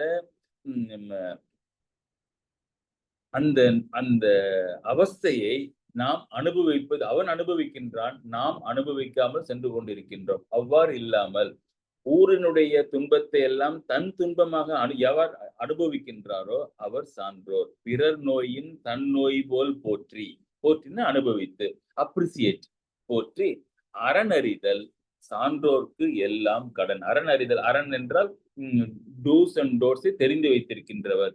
அப்ப இதுல என்ன இருக்கும்? டூஸ் இருக்கும். Extend your hand to the slipping person சொல்றோம்ல, அந்த மாதிரி அந்த அந்த அந்த பிறர் நோயை தன் நோய் போல் அறிந்து அதற்கு உதவி செய்கின்றதை அறிந்திருக்கின்றவன் சான்றோர். பிறர் நோயின் தன் நோய் போல் போற்றி அறனறிதல் சான்றவர்க்கு எல்லாம் கடன் என்பது கலித்தொகையிலே சான்றோருக்கு இருக்கிற டெபினிஷன். இப்படி அந்த சான்றோர்களாக இருப்பதனாலே ஒரு லிபர்ட் எடுத்துக்கொண்டு வள்ளுவர் சொல்கின்றார், நீங்கள் பயனில்லாத சொற்களை சொன்னாலும் சொல்லிக் கொள்ளுங்கள், ஆனால் தயவு செய்து நீங்கள் நயனில்லாத சொற்களை சொன்னாலும் சொல்லிக் கொள்ளுங்கள், தயவு செய்து பயனில்ல சொல்லாமை நன்று. இதுல ஒரு ரசல்ஸ் ரிடில் மாதிரி இதுல ஒரு ரிடில் ஒன்று இருக்கின்றது. நயனில சொற்கள் பயனில சொற்கள் இன்க்ளூட்ஸ் நயனில சொற்கள் தானே. நீதியற்ற தர்மமற்ற சொற்கள், இனிமையற்ற சொற்கள், அதுவும் பயனில்லாத சொற்கள் தானே. அப்ப ஹியூமர் வள்ளுவர்கிட்ட, பயனில்லாத சொற்களை பேசாமல் இருத்தல் நன்று என்று சொல்கின்ற பொழுது உண்மையிலேயே நயனில்லாத சொற்களை சொல்லுவதையும் அவர் ரூல் அவுட் பண்ணிடுறாரு. இருந்தாலும் நம்மளை ஏமாத்துறதுக்கு நயன் இல்லாத சொற்களை சொன்னாலும் சொல்லிக் கொள்ளுங்கள், சான்றோர்கள் பயனில்லாத சொற்களை பேசாமல் இருத்தல் நன்று என்று இந்த குறள் முடிகின்றது. இது இன்னும் கொஞ்சம் நுணுக்கமாக புரிந்து கொள்ள வேண்டும் என்றால் ஒரு கம்பாரிசன் சொல்றாரு. நீதியற்ற இனிமையற்ற சொற்கள் ஒன்று, அது he appears to be permitting. இரண்டாவது, பயனில்லாத சொற்களை சொல்லாமல் இருத்தல் நன்று என்று இஸ் என்கரேஜிங். பயனில்லாத சொற்களை சொல்லாதீர்கள், நயனற்ற சொற்களை சொன்னாலும் பரவாயில்லை என்று. அப்படின்னா பயனில்லாத சொற்கள் நயனில்லாத சொற்களை விட பெரிதா அப்படின்னா அப்படி அல்ல. இது எப்படின்னா, ஒரு ராமாயணத்திலே ராமர் எல்லாரை விடையும் எல்லோருடைய பாசத்திற்கும் நேசத்திற்கும் உரியவராக இருக்கின்றார். அப்படி இருக்கின்ற பொழுது இந்த கதையை எழுதுகின்றவர்கள் வால்மீகியாக இருக்கட்டும், கம்பனாக இருக்கட்டும், இந்த இந்த ராமனையும் ராமனை பற்றியும் மற்ற பாத்திரங்களை கேரக்டர்ஸ் அருகில் வைக்கின்ற பொழுதும் சில சமயம் ராமனை விட மற்ற பாத்திரங்கள் சிறந்து விளங்குகின்ற மாதிரி நமக்கு ஒரு அபிப்பிராயத்தை அவர்கள் கொடுக்கின்றார்கள். உதாரணமாக அனுமனை எடுத்துக்கொண்டால் பல முறை ராமனும் அனுமனும் பேசிக்கொள்கின்ற பொழுது யார் ஆண்டவன் யார் பக்தன் என்பதே தெரியாத அளவிற்கு பக்தனுடைய தட்டு உயர்ந்திருக்கின்ற மாதிரி தான் உண்மையிலேயே இருக்கின்றது. அதுவும் கம்பன் பல தட்டுக்கள் உயரே வைத்திருக்கின்றார் அனுமனை ராமனுடன் சேர்ந்து காட்சி தருகின்ற பொழுது. அதே மாதிரி இன்னொரு கேரக்டர் பரதன். பரதனை எல்லோரும் புகழ்கின்றார்கள். குகன் பரதனை முதலில் தவறாக நினைத்துக் கொண்டு இந்த பரதனால் தானே என்னுடைய தலைவன் என்னுடைய நேசத்திற்கும் பாசத்திற்கும் உரிய ராமன் காட்டிற்கு வந்து இங்கு அவசைப்பட்டு கொண்டிருக்கின்றான் என்று நினைத்து அவனை கொன்றே தீருவேன் என்று போருக்கு எழுந்த குகன் கங்கை கரையிலே பரதனுடைய நிலையை பார்த்துவிட்டு ஒன்றும் சொல்லாமலேயே புரிந்து கொள்கின்றான். ஐயோ, இப்படி கலங்கி, இப்படி வருந்தி, இப்படி இழைத்து, இப்படி மண்ணுக்கும் மனிதனுக்கும் வித்தியாசம் தெரியாமல் தரையிலே புரண்டு கொண்டு வருகின்றானே, இவன் தவறு செய்ய வாய்ப்பில்லை என்று புரிந்து கொண்டு பரதனை கட்டி தழுவி புகழ்கின்றான். அந்த புகழ்ச்சியிலே அவன் ஒன்னை தவிர்த்திருக்கலாமா என்று நீங்கள் நினைக்கலாம். அவர் என்ன சொல்கின்றான் அந்த குகன் என்றால், பரதா, தாய் உரை கொண்டு கைகேயினுடைய சொன்ன அந்த வரத்தை கையில் வரத்துக்கு மனதில் வைத்து தாதை உதவிய தரணி தன்னை, தாதைன தந்தை தசரதன் உனக்கு கொடுத்த தரணி இந்த பூமியை தீவினை என்ன நீத்து, ஐயோ இங்கு இருந்தாலே எனக்கு அது தீவினை, இருந்தாலே எனக்கு பாவம், என்ன இந்த நான் இங்கு இருப்பதற்கு என்ன செய்து விட்டால் என்னுடைய தாய் ராமனை காட்டிற்கு நீக்கினால், அதனாலே தந்தையை கொன்றால், தந்தை இறந்தான், அதற்கப்புறம் இந்த நாடுல நான் காலை வைக்கலாமா? தாய் உரை கொண்டு தாதை உதவிய தரணி தன்னை தீவினை என்ன நீத்து, ஐயோ இதை விட பெரிய ஒரு தீயது எனக்கு இல்லை என்று நீத்து அந்த இடத்தை விட்டு அயோத்தியை விட்டு நீங்கி சிந்தனை முகத்தை நோக்கி, அப்படியே என்ன பண்ணுவது, இது சரி செய்வதற்கு என்ன பண்ணலாம் என்று சிந்தனையிலேயே முகத்தை நோக்கி, சிந்தனை முகத்து நோக்கி போயினை, இங்க வந்துட்ட நீ அந்த இடத்தை விட்டு இங்க வந்துட்டிய, அதையெல்லாம் நான் நினைத்து பார்த்தால் உன்னை போயினை என்ற பொழுது நினைத்து பார்த்தால் உன்னை புகழ வேண்டும், புகழினுடைய எல்லைக்கு அப்பால் நீ இருக்கின்றாயே, புகழினோய் தன்மை கண்டால் உன்னுடைய குணத்தை நான் ஆராய்ந்தால் 1000 ராமர் நின் கீழ் ஆவரோ தெரியும் நம்மார். ஒரு ராமர் 2 ராமர் இல்ல, 1000 ராமர் அவருடைய புகழை எல்லாம் ஒரு பக்கம் வைத்து உன்னுடைய புகழை மாத்திரம் இன்னொரு பக்கத்திலே அந்த தராசிலே வைத்தால் உனக்கு நேராக ஆக மாட்டார்களே, அவர்களுடைய தட்டு கீழே இருக்கும். எத்தனை ராமர்? 1000 ராமர். 1000 ராமர் நின் கீழ் ஆவரோ, உனக்கு கீழ சமமாக, உனக்கு சமமாக ஆவரோ என்றால் ஆக மாட்டார்கள் என்று குகன் பரதனை புகழ்கின்றான்.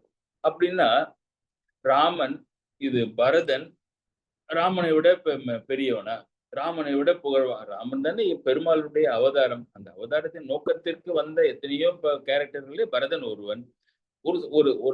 ஒன்றை இவர்கள் அப்பன்னா இவ்வளவு பெரியவனாக இருந்தால் ஏன் இவர்கள் ராமனை பிடித்துக் கொண்டு பரதன் புகன் இருக்க வேண்டும்? கைட்டி விட்டுட்டு பரதனை பிடிச்சிக்க வேண்டியதானே? அப்படி இல்ல, புகனுக்கு ராமர் தான் தலைவர், ராமர் தான் கடவுள், ராமர் தான் நேசன். இருந்தாலும் அந்த அந்த சில காரணங்களினாலே ஒருவரை சீர்தூக்கி எடை போடும் பொழுது அதற்கு தராசு கட்டாக அவர்கள் வைத்திருப்பது ராமனை.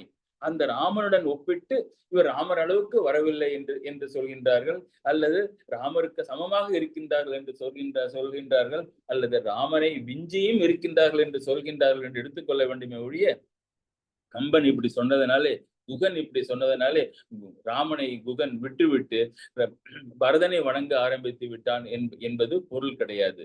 அது மாதிரிதான் நயனில சொல்லினும் சொல்க. நீதியற்ற சொற்களை சொன்னாலும் சொல்லுக, பயனற்ற சொற்களை சொல்லாதீர்கள் என்பதிலே பயனற்ற சொல் என்பது நீதியுடைய சொல்லை விட முக்கியம் என்ற பொருளிலே வள்ளுவர் அதை பயன்படுத்தவில்லை. அதே ராமாயணத்தில் இன்னொன்றும் வருகின்றது.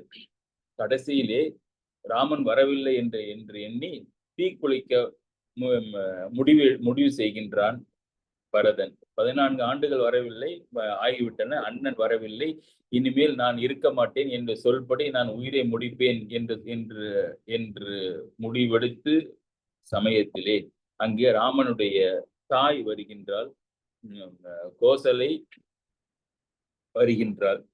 அந்த பரதனை கட்டி பிடித்து நிறுத்தி, நீ தீயிலே இறங்கி உன் உயிரை நீ உயிரை முடித்துக் கொள்ளக்கூடாது. அப்போ ஒரு உதாரணத்துக்கு ஒன்று சொல்கின்றாள், ராமன் ஒருவன் இறந்தால் இறக்கட்டும், ஆனால் நீ ஒருவன் இறந்தால் 1000 கோடி ராமர்கள் இறந்ததற்கு சமமாயிற்றே. ஒருவன் போனால் என்ன, எனக்கு 1000 கோடி ராமர்கள் இருக்க வேண்டுமே என்ற பொருளிலே எண்ணில் 1000 கோடி ராமர்கள் எண்ணிலும் அண்ணல் நின் அருளுக்கு அருகு ஆவரோ. அண்ணல்னா பரதா, உன்னுடைய அருளுக்கு, உன்னுடைய அன்புக்கும் உன்னுடைய குணத்திற்கும் அருகு ஈக்குவல் ஆவார்களா? எத்தனை பேர் ஈக்குவல் குகனை விட அம்மா தாய் பல மடங்கு மேல போயிட்டா. எண்ணில் 1000 கோடி ராமர்கள் எண்ணிலும், 1000 1 கோடி 2 கோடி இல்ல, 1000 crores ராமர்கள் ஈக்குவலா வச்சாலும் நீ அதை விட பெரியவனாகி விட்டாயே. புண்ணியம் எனும் நின் உயிர் போயினால் மண்ணும் வானும் உயிர்களும் வாழுமோ என்று அப்ப கோசலைக்கு பரதனை விட ராமன் முக்கியம்னு அல்ல, ராமன் தான் இவர்கள் எல்லோருக்குமே முக்கியம். ஒரு ஒப்பீட்டில் பரதன் சிறந்து விளங்குகின்றான் என்று சொல்கின்றார்களே, அதே மாதிரிதான் இங்கே நயனில சொல்லினும் சொல்லுக சான்றோர் பயனில சொல்லாமை நன்று என்றதிலே ஒரு ஒப்பீட்டில் பயனில சொல்லாமல் இருத்தல் நயனில சொல்லாமல் இருத்தலை விட சிறந்தது என்று வள்ளுவர் கூறுகின்றார். 197. அடுத்து 198.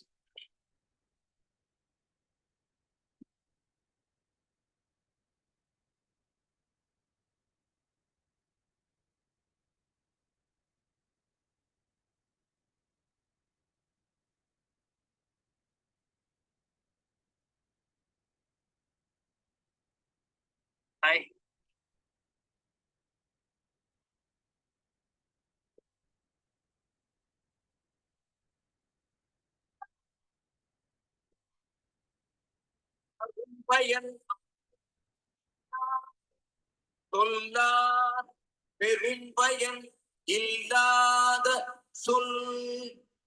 அருமையான பயன்களை ஆராய வல்ல அறிவை உடைய அறிஞர் மிக்க பயன் இல்லாத சொற்களை ஒருபோதும் சொல்ல மாட்டார். அரும்பயன் ஆயும் அறிவினார் சொல்லார் பெரும் பயன் இல்லாத சொல்.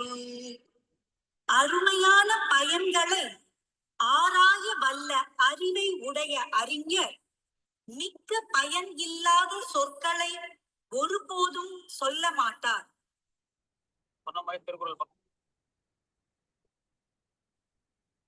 அரும்பயன் ஆயும் அறிவினார். அறிவுடையவர்கள்னு சொல்லிருக்கலாம். என்ன எம்பசைஸ் பண்ணார்னா, இவர்கள்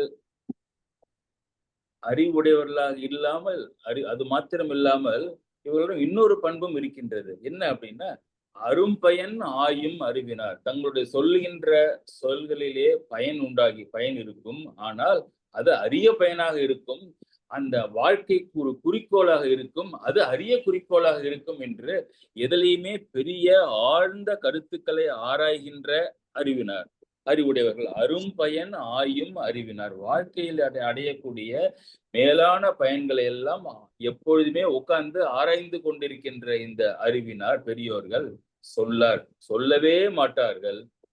பெரும் பயன் இல்லாத சொல். நல்ல சொற்களை சொன்னால் பெரும்பயன் உண்டாகும் என்றால் சொல்வார்கள். அப்படி பெரும்பயன் உண்டாகாது என்றால் அவர்கள் அச்சொற்களை ஒருபோதும் சொல்ல மாட்டார்கள் என்பது 198. இங்கே அரும்பயன் பெரும்பயன் என்று இரண்டு பயன்கள், இரண்டு வார்த்தைகள் வருகின்றன. அரும்பயன் என்றால் அரிய பெரிய பயன்கள். இப்ப திருப்பதிக்கு போறோம், நிறைய உடல் வருத்தத்தை எல்லாம் எடுத்து பணம் செலவு பண்ணிட்டு தான் நம்ம படி ஏறி எல்லாரும் கோயிலுக்கு போறாங்க.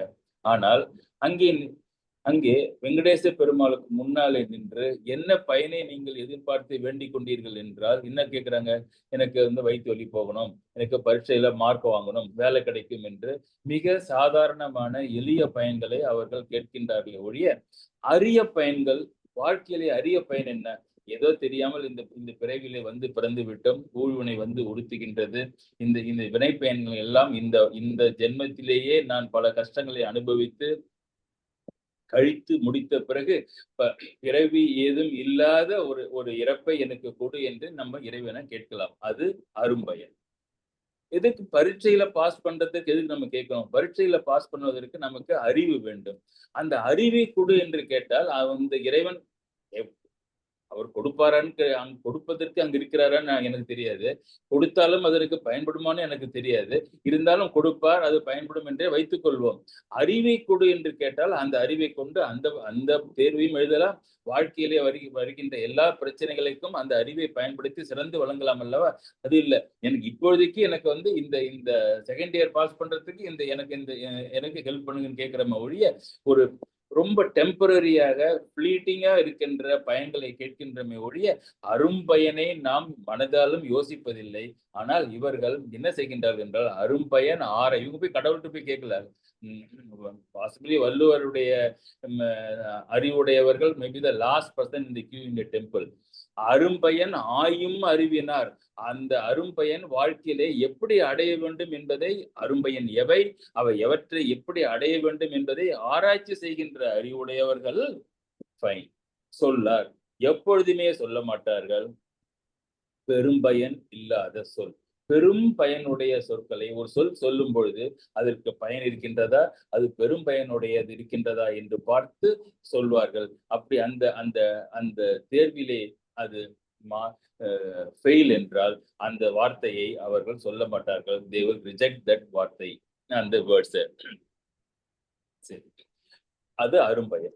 பெரும்பயன் என்றால் பெரும்பயன் இல்லாத சொல்லை சொல்லார் என்றால் அதுல என்ன துக்கி கிடைக்கின்றது என்றால், அப்ப சிறிய பயன் இருக்கின்ற சொற்களை கண்டிப்பாக அதுக்கு ஒரு வேர்டு போட வேண்டாம.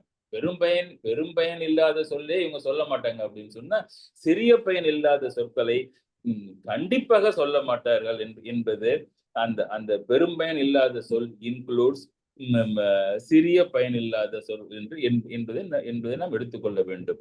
அப்ப பயனேதும் இல்லாத சொல்லை அவர்கள் சொல்லவே மாட்டார்கள் என்றால் அப்ப வெறும் சொல் பேசுவார்களா? பேசவே மாட்டாங்கல்ல. ஒரு 2 நாட்களுக்கு முன்னாடி நம்முடைய குழுவில் ஒருவர் தன்னுடைய மகளுக்காக டாக்டர் முடிச்சு திருமணம் நடக்கின்றது, அதற்கு பத்திரிகை கொடுக்க வந்திருந்தார். இந்த பெரிய சைவ சித்தாந்தத்திலே பெரிய பேராசிரியர் அவருடன் பேசிக் கொண்டிருந்த பொழுது இந்த குரலை பற்றி சிந்தனை செய்தோம்.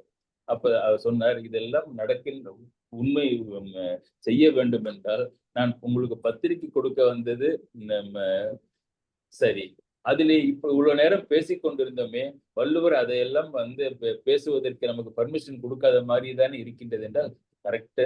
Permission, there is no permission for us to have loose talks, to have empty talk, to talk, to while away the time, to talk pleasantries. அதெல்லாம் இல்லவே இல்லை பேச்சில் எந்த இடத்திலுமே இல்லை. இவர் மாத்திரம் இல்லை, எத்தனையோ அறிஞர்கள் ஒன்றும் இல்லையா பேசுவதற்கு? பயனுடைய சொற்கள் ஒன்றும் இல்லையா? தயவு செய்து வாயை மூடிக்கொண்டு அமர்ந்திருங்கள் என்று எத்தனையோ அருணகிரிநாதர்ல தாயுமான சுவாமிகள் இருந்து திருமூலர் வரை பாடி சென்றிருக்கின்றார்கள். நாம் தான் அதை தெரிந்து கொள்ளாமல் இப்படி வாயை திறந்து பேசிக்கொண்டே இருக்கின்றோம். அதனால பெரும்பயன் இல்லாத சொல்லையே சொல்லக்கூடாது அப்படின்றால் சிறிய பயன் இல்லாத சொற்களை சொல்லக்கூடாது, பயனேதும் இல்லாத சொற்களையும் நாம் சொற்களை சொல்லக்கூடாது. ஆனா அதுல வேற ஒரு பயன் இருக்கு.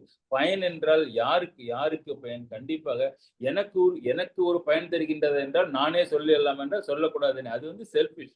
கண்டிப்பாக வள்ளுவர் மாதிரி ஒருவர் வந்து தன்னலத்திற்கு சொல்ல மாட்டார்கள். அப்ப இந்த பயன் என்பது ஒரு கால் கேட்பவர்களுக்கு பயன் கொடுத்தால் பாசு, அங்கு இருக்கின்றவர்களுக்கு பயன் கொடுத்தால் பாசு, ஊருக்கும் உலகத்திற்கும் பொதுவுக்கும் பயன் தருவதாக இருந்தால் அது கண்டிப்பாக பாஸ். அப்படி பிறருக்கு பயன் தருகின்ற சொல்லாக இருந்தால், அதுவும் பெரும் பயன் தருகின்ற சொல்லாக இருந்தால் சொல்லுங்கள், இல்லை என்றால் சொல்லாதீர்கள்.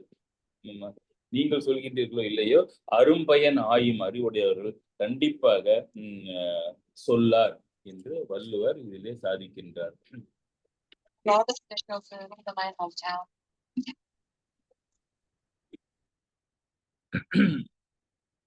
அடுத்து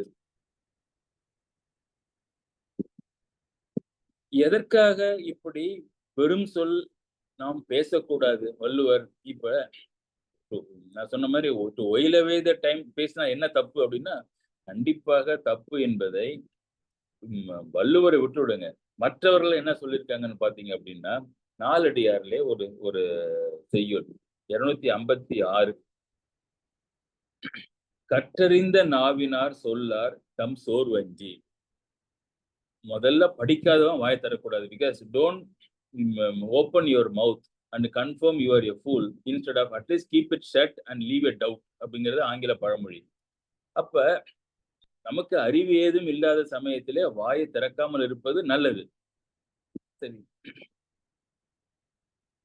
அப்ப கற்றறிந்தவர்கள் சொன்னா என்ன தப்பு அப்படின்னா, கற்றறிந்த நாவினார் சொல்லார். இப்ப இங்க சொன்னார்ல, அரும்பயன் ஆயும் அறிவினார் சொல்லார்னார்ல, இங்க நாலடியார்ல கற்றறிந்த நாவினார் சொல்லார். நல்லா படிச்சவன் தான் அவன். இருந்தாலும் அத்தகைய மக்களும் வாயை திறந்து எந்த சொல்லையும் எதையுமே சொல்ல நல்லா ஞாபகம் வச்சுங்க.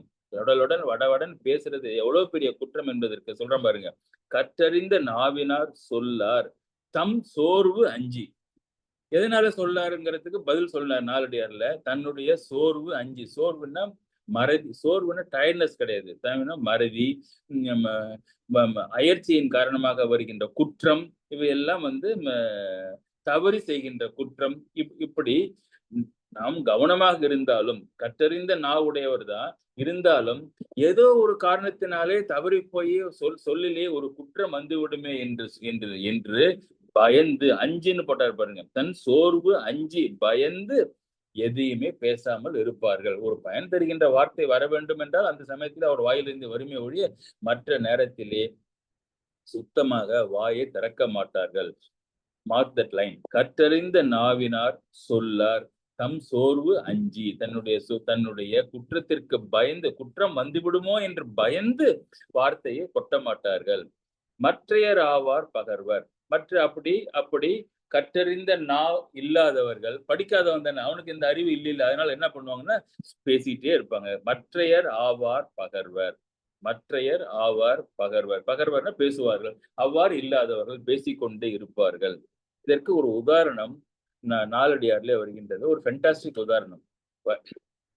என்ன அப்படின்னா, இந்த வயல்வெளியிலே வரப்பு இருக்கின்றது அல்லவா, ஒரு அடி பாதை. அந்த வரப்பிலே சென்று கொண்டிருந்தால் அந்த வரப்பிலே பனை மரங்கள் வைத்திருப்பார்கள். தமிழ்நாட்டினுடைய மரம் வந்து பனை மரம் தான். ஏதோ இந்த காலத்திலே தென்னை மரத்தை பிடித்து வச்சு கொண்டு உட்கார்ந்து இருக்கின்றோம். அந்த பனை மரத்தினுடைய வேரிலிருந்து உச்சி வரை அத்தனையும் மக்களுக்கு பயனுடையது. நீர் மிக குறைந்தே அது நிலத்திலிருந்து எடுத்துக்கொண்டு அத்தனையும் பயனை கொடுக்கின்றது. அந்த பனை மரம் பெரும்பாலும் தோப்பாக இருக்காது. வழியிலே 1-2 என்று வளர்த்து வைப்பார்கள். அந்த பனையின் உயரமாக வளர்ந்திருக்கின்ற பனையிலே உச்சியிலே இருக்கின்ற அந்த ஓலை, முதலிலே உச்சியிலே இருக்கின்ற அந்த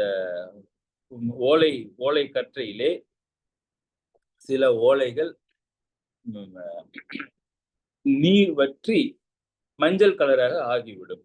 காற்றிலே அவை அசையும் பொழுது கலகலகல என்று சத்தம் கேட்டுக்கொண்டே இருக்கும். அதற்கு மேலே இருக்கின்ற பச்சையாக இருக்கின்ற அந்த ஓலைகள் சத்தம் செய்யாது. அதை பார்த்தாரு இந்த கவிஞர். பனையின் மேல் வற்றிய ஓலை கலகலக்கும். நீர் இல்லாமல் செத்து போய்விட்ட அந்த பனை ஓலையானது மஞ்சள் கலர்ல இருக்கும், கலகலக்கும். காற்றிலே அசைந்து கலகலன்னு சத்தம் கேட்டுக்கொண்டே இருக்கும். எஞ்சான்றும் எப்பொழுதும் பச்சோலைக்கு இல்லை ஒளி. பச்சோலைன்னா உயிர் உள்ள அந்த அந்த பச்சை நிறத்திலே இருக்கின்ற அந்த ஓலைக்கு எப்பொழுதுமே காற்றிலே அசைந்தாலும் சத்தம் கேட்காது. அது மாதிரி வல்லன்மை இல்லாதவர்கள் பலபல என்று பேசுவார்கள். வல்லன்மை உடையவர்கள் சத்தம் போடாமல் இருப்பார்கள். கற்றறிந்த நாவினார் சொல்லார் தம் சோர்வஞ்சி மற்றையர் ஆவார் பகர்வர் பனையின் மேல் வற்றிய ஓலை கலகலக்கும் எஞ்சான்றும் பச்சோலைக்கு இல்லை ஒலி. சத்தமே வராது என்பது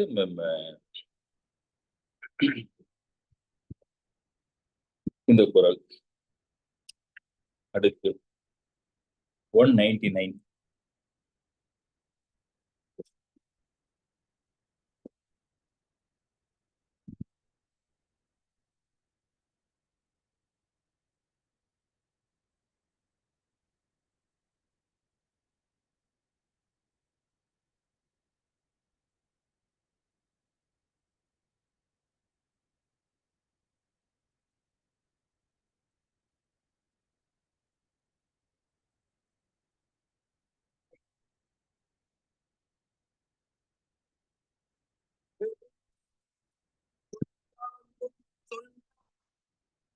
அருள் தீர்ந்த மாசரு காட்சியவர். மயக்கத்திலிருந்து தெளிந்த மாசற்ற அறிவை உடையவர் பயன் நீங்கிய சொற்களை ஒரு கால் மறந்தும் சொல்ல மாட்டார். பொருள் தீர்ந்த பொச்சாந்தும் சொல்லார் அருள் தீர்ந்த மாசரு காட்சியவர். மயக்கத்திலிருந்து தெளிந்த மாசற்ற அறிவை உடையவர் பயன் நீங்கிய சொற்களை ஒரு கால் மறந்தும் சொல்ல மாட்டார். பொருள் தீர்ந்த பொச்சாந்தும் சொல்லார் மருள் தீர்ந்த மாசரு காட்சியவர். பொருள் தீர்ந்த என்றால் தீர்ந்து போச்சுன்னு அர்த்தம். பொருள் இல்லாத சொற்களை பொச்சாந்தும் சொல்லார். அங்க அது இந்த குறளுடைய ஒரு ஆஸ்பெக்ட் தான் இதனுடைய ப்ரீவியஸ் குறளும்.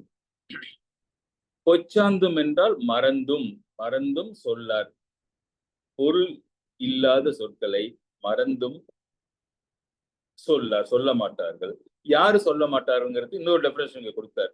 மருள் தீர்ந்த மாசரு காட்சியவர். இங்க 2 இருக்கின்றது. மருள் தீர்ந்த என்றால் பொருள் தீர்ந்தன்னா பொருள் இல்லாத, மருள் தீர்ந்த என்றால் மருள் என்றால் கன்ஃபியூஷன்.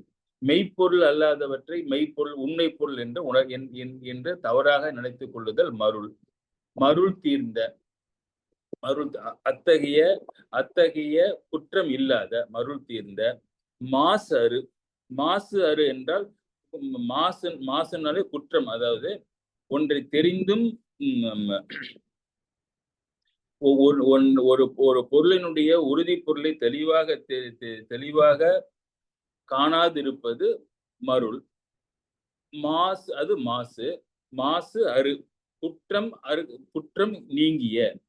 மருள் தீர்ந்த குற்றம் நீங்கிய காட்சியவர் அறிவுடையவர்கள். காட்சின்னா அறிவுடையவர்கள். பொருள் தீர்ந்த பொச்சாந்தை பொருள் தீர்ந்த சொற்களை என்ன சொல்ல மாட்டாங்க? மறந்தும் சொல்ல மாட்டார்கள். பொருள் தீர்ந்த பொச்சாந்தும் சொல்லார் மருள் தீர்ந்த மாசரு காட்சியவர்.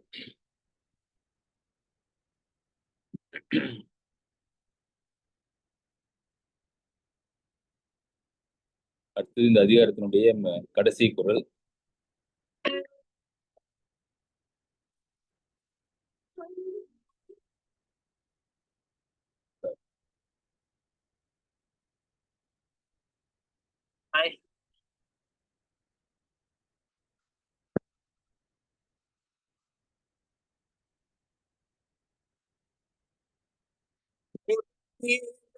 பொச்சாந்தும் சொல்லார் அருள் தீர்ந்த மாசரு காட்சியவர்.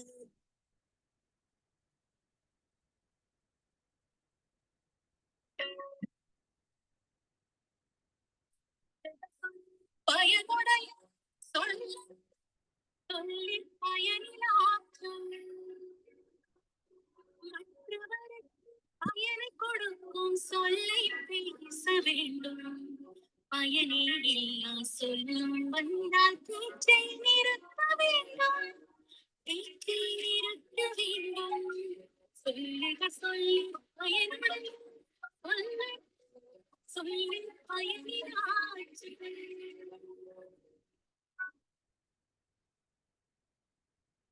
சரியான பொருள் சொன்னாங்க. அதுல சொல் பேசுவதை நிறுத்துங்கன்றார்.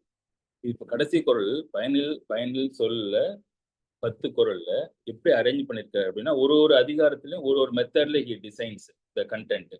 முதல் 6 பாடல்கள் பயனில்லாத சொற்களை சொல்வதனுடைய குற்றத்தை சொன்னார். 1 to 6.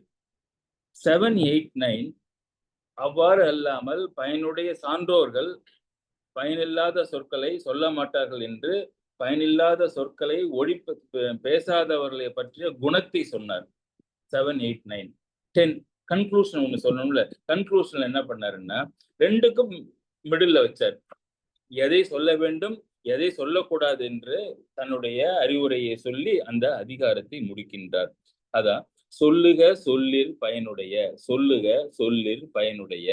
இது ரொம்ப ஒரு ஃபேண்டாஸ்டிக் குரல்ல. கொஞ்சம் be with me to listen. Be careful in picking up the words.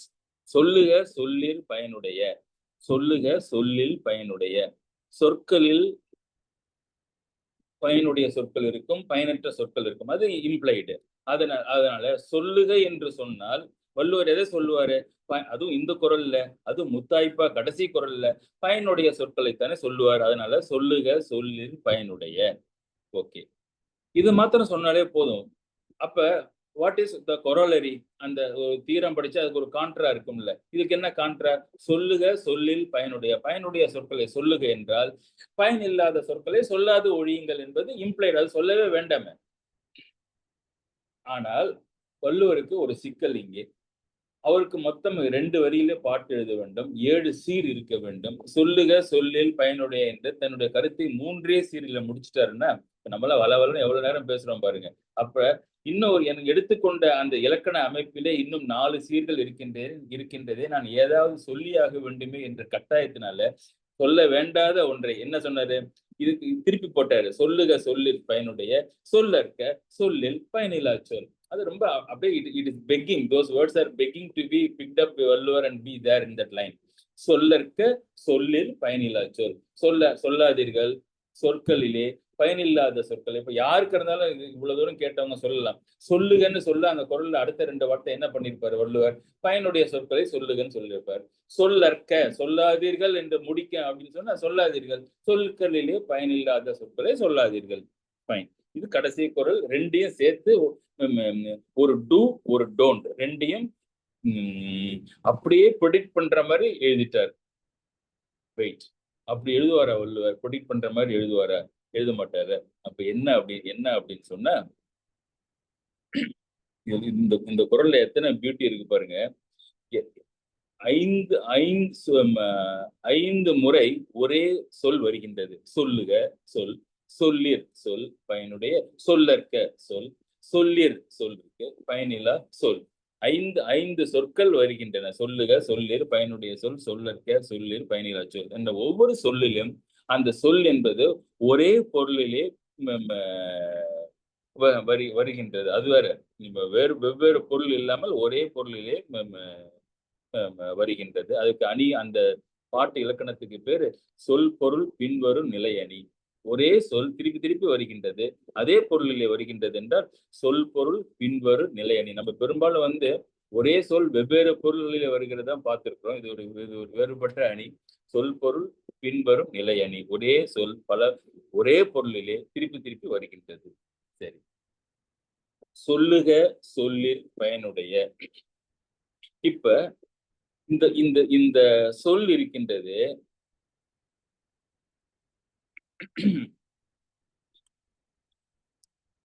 அதிலே பிரச்சனை இல்லை. 2வதாக வருகின்ற சொல்லின் என்பது ஒரு பிரச்சனையான வார்த்தை. எதனால நான் பிரச்சனை இருக்கின்றது என்றால், சொல்லுக பயனுடைய, இந்த குறள் எடுத்துங்க. சொல்லுக சொல்லில் பயனுடைய என்றால் சொற்களில தானே ஒருத்தவன் சொல்ல முடியும். அப்ப சொற்களை சொல்லுங்கள் என்று எதற்கு உணவை உண்ணுங்கள், நீரை குடியுங்கள். குடினா நீர் எடுத்து குடிக்கிறது தானே, வேற என்ன இருக்காங்க? அப்ப இதுல சொல்லுக, சொல்லில், பயனுடைய என்ற 3 சீர்களிலே அந்த சொல்லில் என்பது வேண்டாமல் இருக்கின்ற மாதிரி தெரிகின்றது. வள்ளுவருக்கு அது தேவையில்லையே. சொல்லுக பயனுடைய என்ன அர்த்தம்? சொல்லுக பயனுடைய சொற்களை சொல்லுக. சொற்கள் தானே சொல்லப்படுகின்றன, அதற்கு எதற்கு அங்க அந்த இடத்திலே சொல்லிற் தேவையில்லை. அதே மாதிரி சொல்லற்க பயனில்லாத சொற்களை சொல்லற்க, அதுதானே. அப்ப என்ன பண்ணிருக்கலாம் அவரு, கடைசியில பாருங்க 7வது சீர் சொல் என்ற ஒரு வார்த்தை போட்டிருக்கிறாருல்ல. இப்ப சொல்லுக பயனுடைய சொல், சொல்லற்க பயனில்லா சொல். அந்த சொல் என்ற 7வது சீரை 2க்கும் சேர்த்து போட்டீங்கன்னா, சொல்லுக பயனுடைய சொல், சொல்லற்க பயனில்லா சொல் என்று பொருள் கொண்டால், 2 இடத்திலும் வைத்து பொருள் கொண்டால், முதலிலே வருகின்ற சொல்லுக, சொல்லில், பயனுடைய என்ற அந்த சொல்லிற்கும், சொல்லற்க, சொல்லில், பயனில்லா சொல் என்ற அந்த சொல்லிற்கும் வேலை இல்லாமல் போய்விடுகின்றது. அது அவசியம் இல்லாமல் ஒரு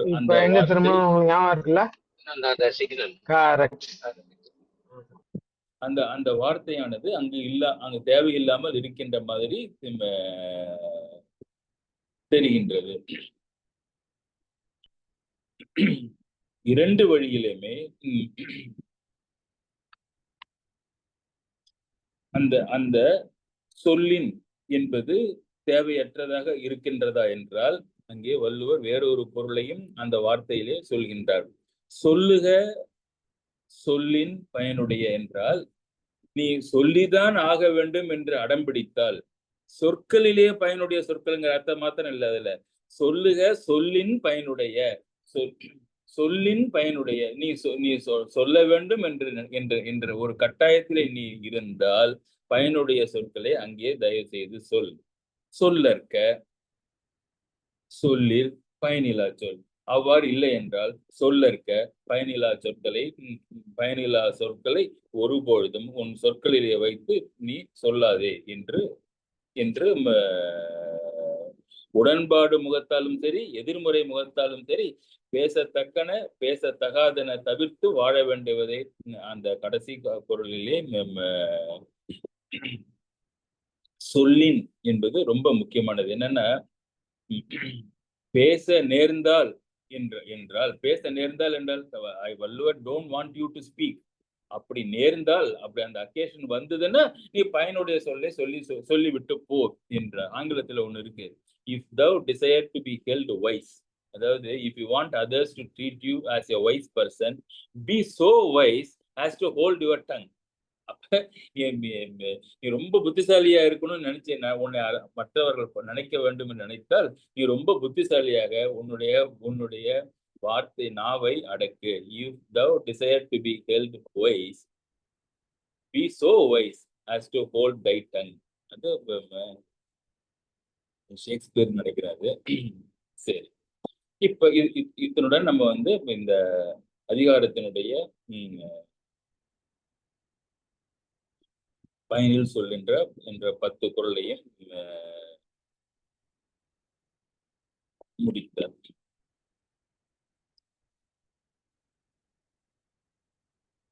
சொல் குற்றங்களை பார்க்கின்ற பொழுது இப்ப நம்ம முதலிலே இனிமையை சொல்ல வேண்டும் என்று ஒரு 10 குறள் பார்த்தோம். அடுத்தது தீக்குறளை அது என்னது, கோல் சொல்லுதல் கூடாது என்று புறம் கூறுதல் அதிகாரத்தை பார்த்தோம். இப்பொழுது பயனில் சொல்லாமை என்று பார்த்தோம். அடுத்து துறவரத்திலே வருகின்ற உண்மை பேச வேண்டும் என்ற நேர்முகத்தால் பாசிட்டிவாக வருகின்ற, அதை பொய் சொல்லக்கூடாது என்ற குற்றத்தை உண்மை பேச வேண்டும் என்று சாமியார்களுக்கு வச்சிருக்கிறார்ல. அடுத்து அதை சிந்திக்க இருக்கின்றோம். If you take and stand for a bit, இந்த சொல்லினுடைய குற்றங்களை வள்ளுவர் அமைத்த விதம் மிக சிறப்பானது. எல்லோருமே அந்த அமைப்பை பயன்படுத்தி இருக்கின்றார்கள். எடுத்துக்காட்டி அதே அமைப்பை பின்படுத்தி இருக்கின்றார்கள். அதிலே மணிமேகலை கண்ணகியனுடைய சிலப்பதிகாரம் அதுக்கு அடுத்து வருகின்றது. மாதவியினுடைய மகளுடைய சரித்திரம் மணிமேகலை சீத்தலை சாத்தனார் எழுதியது. அதிலே குற்றங்கள் என்று ஒரு பட்டியல் போடப்படுகின்றது. 10 குற்றங்களை சீத்தலை சாத்தனார் சொல்கின்றார். அதிலே சொல் குற்றம், உடம்பினாலே செய்யப்படுகின்ற குற்றம், சொல்லினாலே வருகின்ற குற்றம், உள்ளத்தினாலே வருகின்ற குற்றம் என்று 3 வகையாக குற்றங்கள் பிரிக்கப்படுகின்றன. 3+3+4 அந்த குற்றத்தினுடைய நம்பர்ஸ். அந்த பாட்டு பாருங்க. அதனுடன் இன்றைய சிந்தனையை முடிக்கலாம். இன்னும் 14 மினிட்ஸ் இருக்கு. தீவினை என்பது யாதென வினைவின். இவங்கெல்லாம் இப்ப மணிமேகலை என்பது ஒரு கதை, ஒரு இலக்கியம். நம்புறவங்க நம்பலாம், நம்பாதவங்க நம்ம இருக்கிறவங்களும் அதை படிக்கலாம். இந்த கதை சொல்கின்ற இந்த பேராசிரியர்கள் என்ன பண்றாங்க அப்படின்னா, அதற்கு இடையிலே ஏகப்பட்ட கருத்துக்களை தெளித்து விட்டு செல்கின்றார்கள். கதையினாலே நமக்கு கதையை நம்புறோமோ இல்லையோ, அல்லது கதையை படிப்பதனாலே புண்ணியமோ பாவமோ அதை விட்டு விடுங்கள். அந்த கதையிலே சொல்லப்படுகின்ற தர்ம நியாய கருத்து அறிவுரைகளை பார்த்தீங்கன்னா அப்படியே அசந்தே போயிடுவோம். எங்கேயாவது இப்படி ஒரு பட்டியல், குற்றப்பட்டியல், குற்றங்கள் இருக்கின்ற பட்டியல் எங்கேயாவது போட்டிருக்காங்களான்னு பாருங்க. எந்த மொழியிலாவது இருக்கான்னு பாருங்க. தீவினை என்பது யாதென வினைவின். அந்த ஒரு கேள்வி வருது. தீவினைனா என்ன? நல்வினை, தீவினை. தீவினைனா what are the bad deeds என்பது யாதென வினைவின். ஆய்தொடி நல்லாய். ஆய்தொடி நல்லாய் ஆங்கது கேளாய். நல்லாய்னா நல்ல பெண்ணே. ஆய்தொடி நல்லாய்னா அழகிய வளையல் அணிந்த பெண்ணே. அது அழகிய வளையல் அணிந்த பெண் மாத்திரம் இல்லை. ஆய்தொடி நல்லாய்னா ஆராய்ந்து நல்ல ஜுவல்லரியை அணிந்து கொண்டிருக்கின்ற பெண்ணே. ஏன்னா இங்க ஒரு ஆராய்ச்சி இருக்கின்றது. என்ன எது குற்றம் என்பதற்கு நான் சொல்ல போகின்றேன். ஆராய்ந்து பார் என்பதுக்கு ஒரு இண்டிகேஷன். அது ஆய்தொடி நல்லாய் ஆங்கது கேளாய். என்ன குற்றம் பட்டியல் போட்டாரு? கொலையே களவே காம தீ விளைவு உளையா உடம்பில் தோன்றுவ 3. உடம்பால் செய்யப்படுகின்ற குற்றம் 3. என்ன? முதல்ல கொலை, உயிர் வதை செய்தல் கொலையில அடக்கம். கொலையே. களவே, களவுன்னா திருடுதல், ராபரி. காம தீ விளைவு, காமம், லஸ்ட். இது 3ம் எதனால வருகின்றது என்றால் உடம்பாலே செய்யப்படுகின்ற குற்றங்கள் 3. காமம், கொலை, களவு. இவ்வளவுதாங்க. உடம்பால கொலையே களவே காம தீ விளைவு உளையா உடம்பில் தோற்றுவ 3. உடம்பினாலே தோன்றுவது 3 குற்றம். அடுத்தது பொய்யே குரலை கடும் சொல் பயனில் சொல் என சொல்லிலே தோற்றுவ 4. அதுல இப்ப நம்ம ஒரு 2 பார்த்துட்டோம்.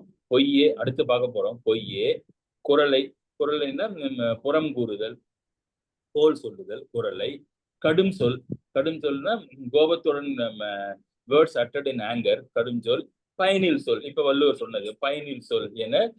பொய்யே குரலை கடும் சொல் பயனில் சொல் என சொல்லால் தோற்றுவ 4 அடுத்து வெகுல் வெகுழல் பொல்லா காற்று என்று உள்ளம் தன்னில் உருப்பட 3. மனசுல என்ன நினைக்கிறோம், மனசால என்ன குற்றம் செய்யறோம் அப்படின்னா வெகல்னா பிறர் பொருள் மேல் நாம் அவா வைத்தல், ஆசை வைத்து அதை அபகரித்தல். பிறர் பொருள் மேல் ஆசை, பிறர் பொருள் எதுவாக இருந்தாலும் பிறர் நமக்கு உரியன நமக்கு உரியன அல்லாதவன் மீது நாம் பற்று வைப்பது வெகுல். வெகுழல்னா கோபப்படுதல். பொல்லா காட்சி என்றால் ஒன்று குற்றமில்லாத ஒன்றை குற்றமாக உணர்வு, குற்றமாக பார்த்தல். வெகுழல் பொல்லா காட்சி என்று உள்ளம் தன்னில் உருப்பன 3. மனசால வருகின்றது 3 குற்றம், சொல்லால வருவது 4 குற்றம், உடம்பால் வருவது 3 குற்றம். உடம்பால வருவது என்ன? கொலை, களவு, காமம். சொல்லால் வருவது பொய், குரலை, கடுஞ்சொல், பயனில் சொல். உள்ளத்தாலே வருவது வெகுழல் பொல்லா காட்சி என 10 வகையாம். குற்றங்கள் 10 வகையாம். பயன் தெரி புலவர் இத்திறம் படரார். எல்லா வாழ்க்கையினுடைய பயனை எல்லாம் தெரிந்த பெரியோர்கள் இந்த 10 பக்கமும் தலை வச்சும் படுக்க மாட்டாங்க. இத்திறம் படரார். படர்குவாராயின் அப்படி யாராவது இந்த 10 குற்றத்திலே ஏதாவது ஒரு குற்றத்தை செய்தால் படர்குவாராயின் விளங்கும் பேயும் நரகருமாகி அவங்க அடுத்த ஜென்மத்துல விலங்கா பிறப்பார்கள், பேயாய் பிறப்பார்கள், நரகத்திலே போய் சேர்வார்கள். விலங்கும் பேயும் நரகருமாகி கலங்கிய உள்ள கவலையில் தோன்றுவார். கலங்கிய உள்ள, அருமையான வார்த்தை பாருங்க, கலங்கிய உள்ள கவலையில் தோன்றுவார். கலக்கம்னா என்ன? எப்பொழுதுமே வந்து முகம் மனம் கலங்கி இருப்பது என்பது தெளிவான சிந்தனை இல்லாமல் இருத்தல். தெளிவான சிந்தனை இல்லாமல் இருக்கின்ற பொழுது அவர்களுக்கு மனதிலே கவலை உண்டாகின்றது. அவர்கள் எப்பொழுதுமே தெளிவான சிந்தனை இல்லாமல் அவர்களுடைய உள்ளம் கவலையிலே இருக்கின்றபடி தோன்றுவார். பிரத்தியாருக்கும் அப்படியே அவர்கள் தெரிவார்கள். கலங்கிய உள்ள கவலையில் தோன்றுவார். யாரு? இந்த 10 வகையிலே பயன் தெரியாமல் இந்த 10 வகையிலே ஏதேனும் ஒன்றை செய்கின்றவர்களுக்கு கலங்கிய உள்ளம், கவலை, விலங்காகவும் பேயாவும் நரகராகவும் பிறந்து கவலையுடன் திரிவார்கள் என்று அந்த அந்த குற்றங்களினால் வருகின்ற பழியையும் சொல்லி அந்த மணிமேகலை முடிக்கின்ற சீத்தலை சாத்தனார் முடிக்கின்றார். இந்த பயனில் சொல்லாமை எல்லா குற்றங்களும் சொல்லால் வருகின்ற 4 குற்றங்களையும் பார்க்க போறோம். அதில் பயனில் சொல்லாமை ஏன் மற்ற குற்றங்களை விட மற்றதை விட இது சிறந்தது என்பதற்கே கடைசியாக ஒரு வரி சொல்லி இந்த சிந்தனையை நான் பூர்த்தி செய்கின்றேன். என்ன அப்படின்னா, கோல் சொல்லுதலும் பயனில்லாத சொல்தான், கோபத்துடன் கடுஞ்சொற்கள் பேசுவதும் பயனில்லாத சொற்கள் தான். இப்படி எல்லாவற்றிலும் அந்த அந்த பயனில் சொல் என்பது அடங்கி இருக்கின்றது, அடக்கி வைத்திருக்கின்றது. தன்னுடைய மற்ற குற்றங்களுடையவும் பயனில்லாத சொல்லாகத்தான் இருக்க வேண்டும் என்பதனாலே பயனில்லாத சொற்களை நாம் ஒழித்து விட்டால் நம்முடைய மற்ற எந்த சொல் குற்றமும் நமக்கு வராது என்ற காரணத்தினாலே வள்ளுவர் இதை மிகவும் மிகைப்படுத்தி இந்த ஒன்றை விடுங்க, சொல் குற்றம் 4 இந்த ஒன்றை விட்டால், இந்த பயனில்லாத சொற்களை விட்டால், naturally you will also be leaving out rest of the mistakes that you commit by words என்பதனாலே பயனில்லை சொல்லை விட்டு அதனாலே சொல் குற்றம் 4ஐயும் தவிருங்கள் என்று சொல்லி வள்ளுவனுடைய இந்த இந்த இந்த அறிவுரை என்றென்றும் நாம் நினைவில் வைத்துக் கொள்ள வேண்டியது என்று சொல்லி முடிக்கின்றேன். நன்றி, வணக்கம்.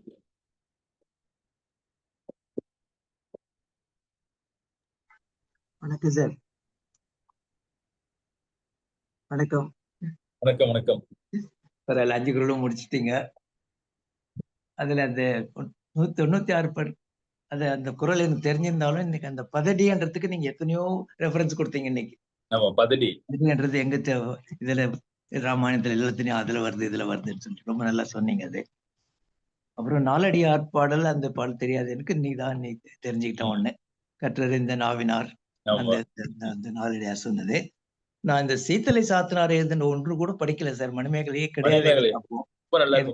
இல்ல, கடைசியில முடிக்கிறப்ப அது ரொம்ப அழகா சொன்னீங்க. அந்த 10 குற்றங்கள் இப்படி அட்டவணை போட்ட மாதிரி. அந்த பாட்டு ஆரம்பிக்கிறதே தீவினை என்பது யாதினேன். ஆமா, ரொம்ப உடனே அடுத்தது இன்னொன்னு சொல்றாரு. அதுல அது நமக்கு இங்க இல்ல, நல்வினை என்பது யாதினேன், அதுக்கு ஒரு டெஃபினேஷன் போடுறாரு. இல்ல, எங்க தமிழ் பண்டிட் சொல்லுவார் சார், சீத்தலை சாத்தனார் அருமையான புலவர் அப்படின்னு. நான் படிச்சதில்ல, எதையும் எங்களுக்கு வரல. இன்னைக்குதான் இந்த ஒரு பாடல் நல்லா இருந்தது சார், அவர் சீத்தலை சாத்தனார் சார். ரொம்ப நன்றி சார், நல்லா இருந்தது. நன்றி நன்றி.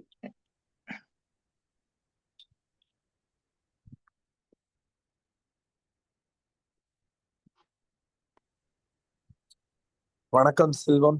வணக்கம். வணக்கம் குமார். ஆனா இன்னைக்கு வந்து ரொம்ப செஷன்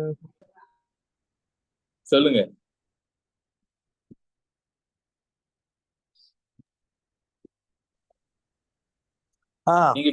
சிவா அவரு குமார் நீங்க பேசுங்க, அப்புறம் ஒண்ணு இல்ல, எனக்கு லேசா கொஞ்சம் அந்த த்ரோட் அது இது ப்ராப்ளம் இருந்தது. இருந்தாலும் நான் ஜாயின் பண்ண உடனே ரொம்ப அதெல்லாம் மறந்துட்டேன், அப்படியே கேட்டுட்டே இருந்தேன். சார் சொன்ன மாதிரி நீங்க அந்த சீத்தலை சாத்தனார் தான் அது ஹைலைட். நன்மை தீமை எது யாதினேன். சூப்பர். அது வந்து ரொம்பவே அருமை. அந்த ஆர்டரும் இதுல இருக்கிற மாதிரி தான் அதுல இருக்கு. கரெக்ட். ரொம்ப ரொம்ப அருமையா இருந்தது. எல்லாமே புது புது விஷயங்கள்லாம் சொன்னீங்க. மிகவும் நன்றி. வணக்கம். நன்றி நன்றி நன்றி.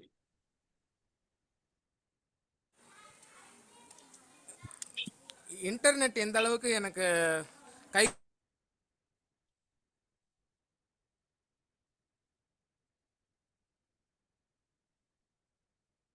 கை கொடுக்குதுன்னு தெரியல. நான் பேசுறது கேக்குதுன்னு நினைக்கிறேன்.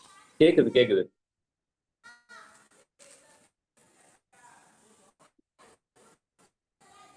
நான் பேசுறது கேட்கலன்னு நினைக்கிறேன். கேக்குது எனக்கு ரொம்ப பிடிச்சிருந்தது. நான் முக்கியமா விட்டு வந்து கேக்குது. இன்னைக்கு வந்து எனக்கு ரொம்ப பிடிச்ச அப்படியா? சரி, நான் வந்து வீடியோ ஆஃப் பண்ணிட்டு பேசுறேன். எனக்கு ரொம்ப பிடிச்சது வந்து நயனில்ல பயனில்ல, இந்த ரெண்டும் ரொம்ப பிடிச்சது. அதாவது இப்போ 10 குறளுமே ரொம்ப அருமையான விஷயங்கள், எல்லாத்த பற்றியும் சொல்லலாம். ஒவ்வொருத்தரும் ஒவ்வொரு விஷயத்தை சுற்றி சொல்லுவாங்கன்னு நான் நம்புகிறேன். முக்கியமாக இந்த வந்து நயனில்ல பயனில்ல வந்து ரொம்ப பிரமாதமாக இருந்துச்சு. அதாவது நயனில்லைங்கிறது வந்து நலன் மற்றும் நீதி அப்படின்னு 2 விஷயமா சொன்னீங்க. தர்மம், நன்மை நீதி, மற்றும் இனிமையுடையது. தர்மம். நயன்கிறது வந்து தர்மம் நீதின்னு வச்சுக்கலாம். பயன்கிறது நமக்கு புரியுது. அது ரெண்டுத்துக்குமான அந்த வித்தியாசத்தை வந்து அவர் சொல்ல வேண்டிய அவசியம் இருக்குதுங்கிறது எனக்கு ரொம்ப பிடிச்சிருந்தது. அதாவது வந்து நம்ம பயனில சொல்லாமைக்கும் இந்த நயனில சொல்லாமைக்கும் இருக்கிற வித்தியாசத்தை எடுத்து உரைத்தால்தான் அது வந்து எவ்வளோ இம்பார்ட்டன்ஸ், இந்த அதிகாரத்தோட இம்பார்ட்டன்ஸ் அதில் தான் இருக்குது. கன்ஃபியூஸ் பண்ணிக்கூடாது ரெண்டுத்தையும். அதில் வந்து எனக்கு அதுவும் நீங்கள் ரொம்ப எடுத்து சொன்னது ரொம்ப பிடிச்சிருந்தது. நான் அப்படியே நிறைய அதை தொடர்ந்து யோசிச்சுட்டே இருந்தேன். ஒரு இப்போ நீதி தர்மம் அப்படிங்கிறது வந்து சப்ஜெக்டிவ். நீங்கள் சொல்கிறீங்களே, இந்தியாவில் ஒரு நீதி இருக்கும், யூஎஸில் வேற நீதி இருக்கும். அதனால அதை வந்து சொல்கிறாரு, டேய் நீ நான் பயனில சொல்லாமைன்னு சொன்னா இதை நீ கன்ஃபியூஸ் பண்ணிக்காத, இதை கூட நீ சொல்லிடலாம், ஏன்னா அது வந்து சப்ஜெக்டிவ். ஆனால் வந்து நீ என்றைக்குமே பயனில சொல்லக்கூடாது. இப்போ பயன் பற்றி கொஞ்சம் யோசிச்சேனா, இப்போ பயன்றது என்ன? ஒரு சொல் வந்து பயனுள்ள சொல்னு எப்படி கண்டுபிடிக்கிறது? நான் ஒரு பயன் சொல் அப்படிங்கிறது என்னது அப்படின்னா, இப்போ பயன்றது வந்து ஒருத்தருக்கு பயனுள்ளதாக இருக்க வேண்டும்ங்கிறதோடு அது நின்று போயிடுது. ஒருத்தருக்கு பயனுள்ளதா, ஒருத்தருக்காவது அது பயனுள்ளதாக இருக்கிறதா அப்படிங்கிறது தான். இப்போ எல்லாருக்கும் பயனுள்ள சொல்லாக இருக்கும்போது அது இன்னும் அதிக சிறப்பு பெறுகிறது. அதுலேயும் அடுத்த குறள் வந்து அதில் இன்னொரு அடுத்த குறள் ஒன்று போட்டாரு பாருங்க, நீ வந்து சாதாரணமாக பையனா இருக்கிறதுக்கும் சான்றோனா இருக்கிறதுக்கும் ஒரு வித்தியாசம் இருக்குடா. அதிக பயன் இல்லாத சொல்லாம இருக்கவங்க கூட அது அந்த அந்த அதிக பயன் இருந்தாலும் அந்த சொல்ல மாட்டானா சான்றோன். அது எப்படி? அதனால அரும்பயன் ஆராயும் பெரியவர்கள் பெரும்பயன் இல்லாத சொல்ல மாட்டார்கள்.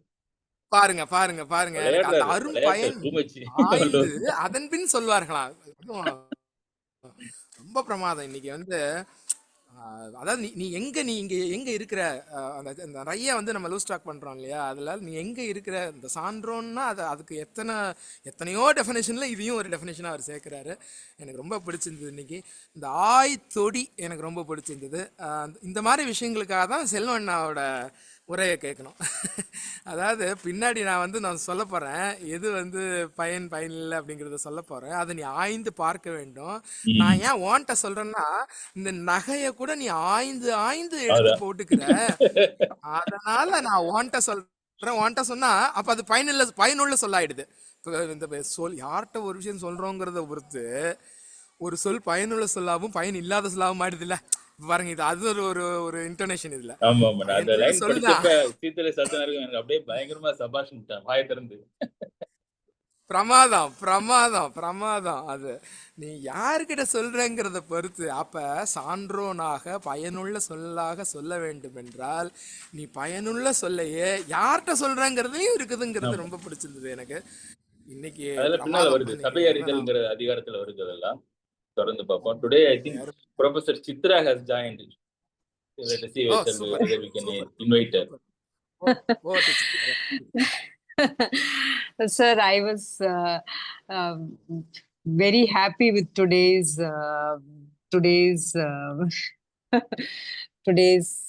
lecture, and I was thinking a teacher's life is going in speech.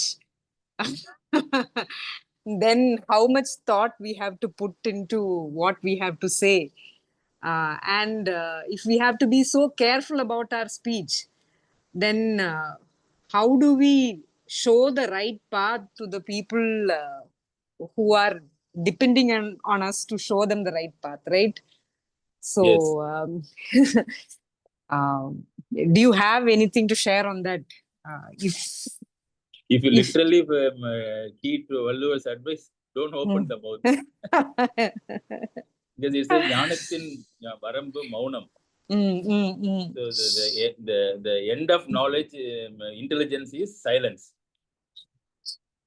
So there are many great student teacher relationships where nothing is ever uttered by the teacher and everything is picked up by the student. But those days are not here. Here we have to risk telling these things, because then only the student will learn. You are given a license to open your mouth and talk, unlike prohibition by the Thiruvalluvar. But what to talk, how much to talk to them, will it overflow, is it adequate, all those things. There are practical points which are coming later on in Tirukkural. சபை அறிதல், பேசுற இடத்துல அவங்கள பேசுறதை கேட்கறவங்களை எப்படி புரிஞ்சுக்கிட்டு நம்ம பேசணும் அப்படின்லாம் பின்னால இருக்கு. But all said and done, your question can be answered only with the experience by that person. And I'm also thinking it is implied then that your actions are speaking louder than your words. So if you are keeping quiet, then where is the student learning from? For these students, sound words are necessary. So that's what I'm saying. There is no alternative other than speaking. Silence is not the solution for a teacher of these days. But how to put it across, what to say, what not to say, at what level, all those things. There are points. நம்ம திருக்குறளே வருது, நிறைய வருது, பார்க்க தான் போறோம். இந்த பேச்சிலே வருது அதெல்லாம். இருந்தாலும் they are best learned by the teacher by experience. Good, sir. Good.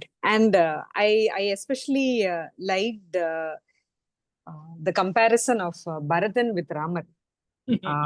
Yes. It shows that, you know, people, I mean, you cannot say Bharatan is a small person in any way, but in comparison, right? Yes. Even small people have big contributions to give to the society. Yes. That also very, very powerful and very touching. Thank you so much. Thank you.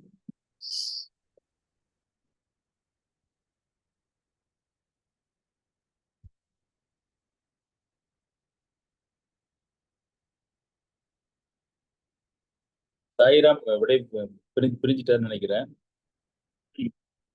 Then shall we close down, Shankar? Okay, sir. Okay. வந்து கேட்டு ஆதரவு கொடுத்த அனைவருக்கும் என் நன்றி பாராட்டுதலை தெரிவித்துக் கொண்டு, தொடர்ந்து வள்ளுவரனுடைய பேச்சு கம்யூனிகேஷன் தலைப்பை சிந்தனை செய்வோம் வருகின்ற ஞாயிற்றுக்கிழமைகளில் என்று சொல்லி விடைபெறுகிறேன். நன்றி, வணக்கம். நன்றி, வணக்கம்.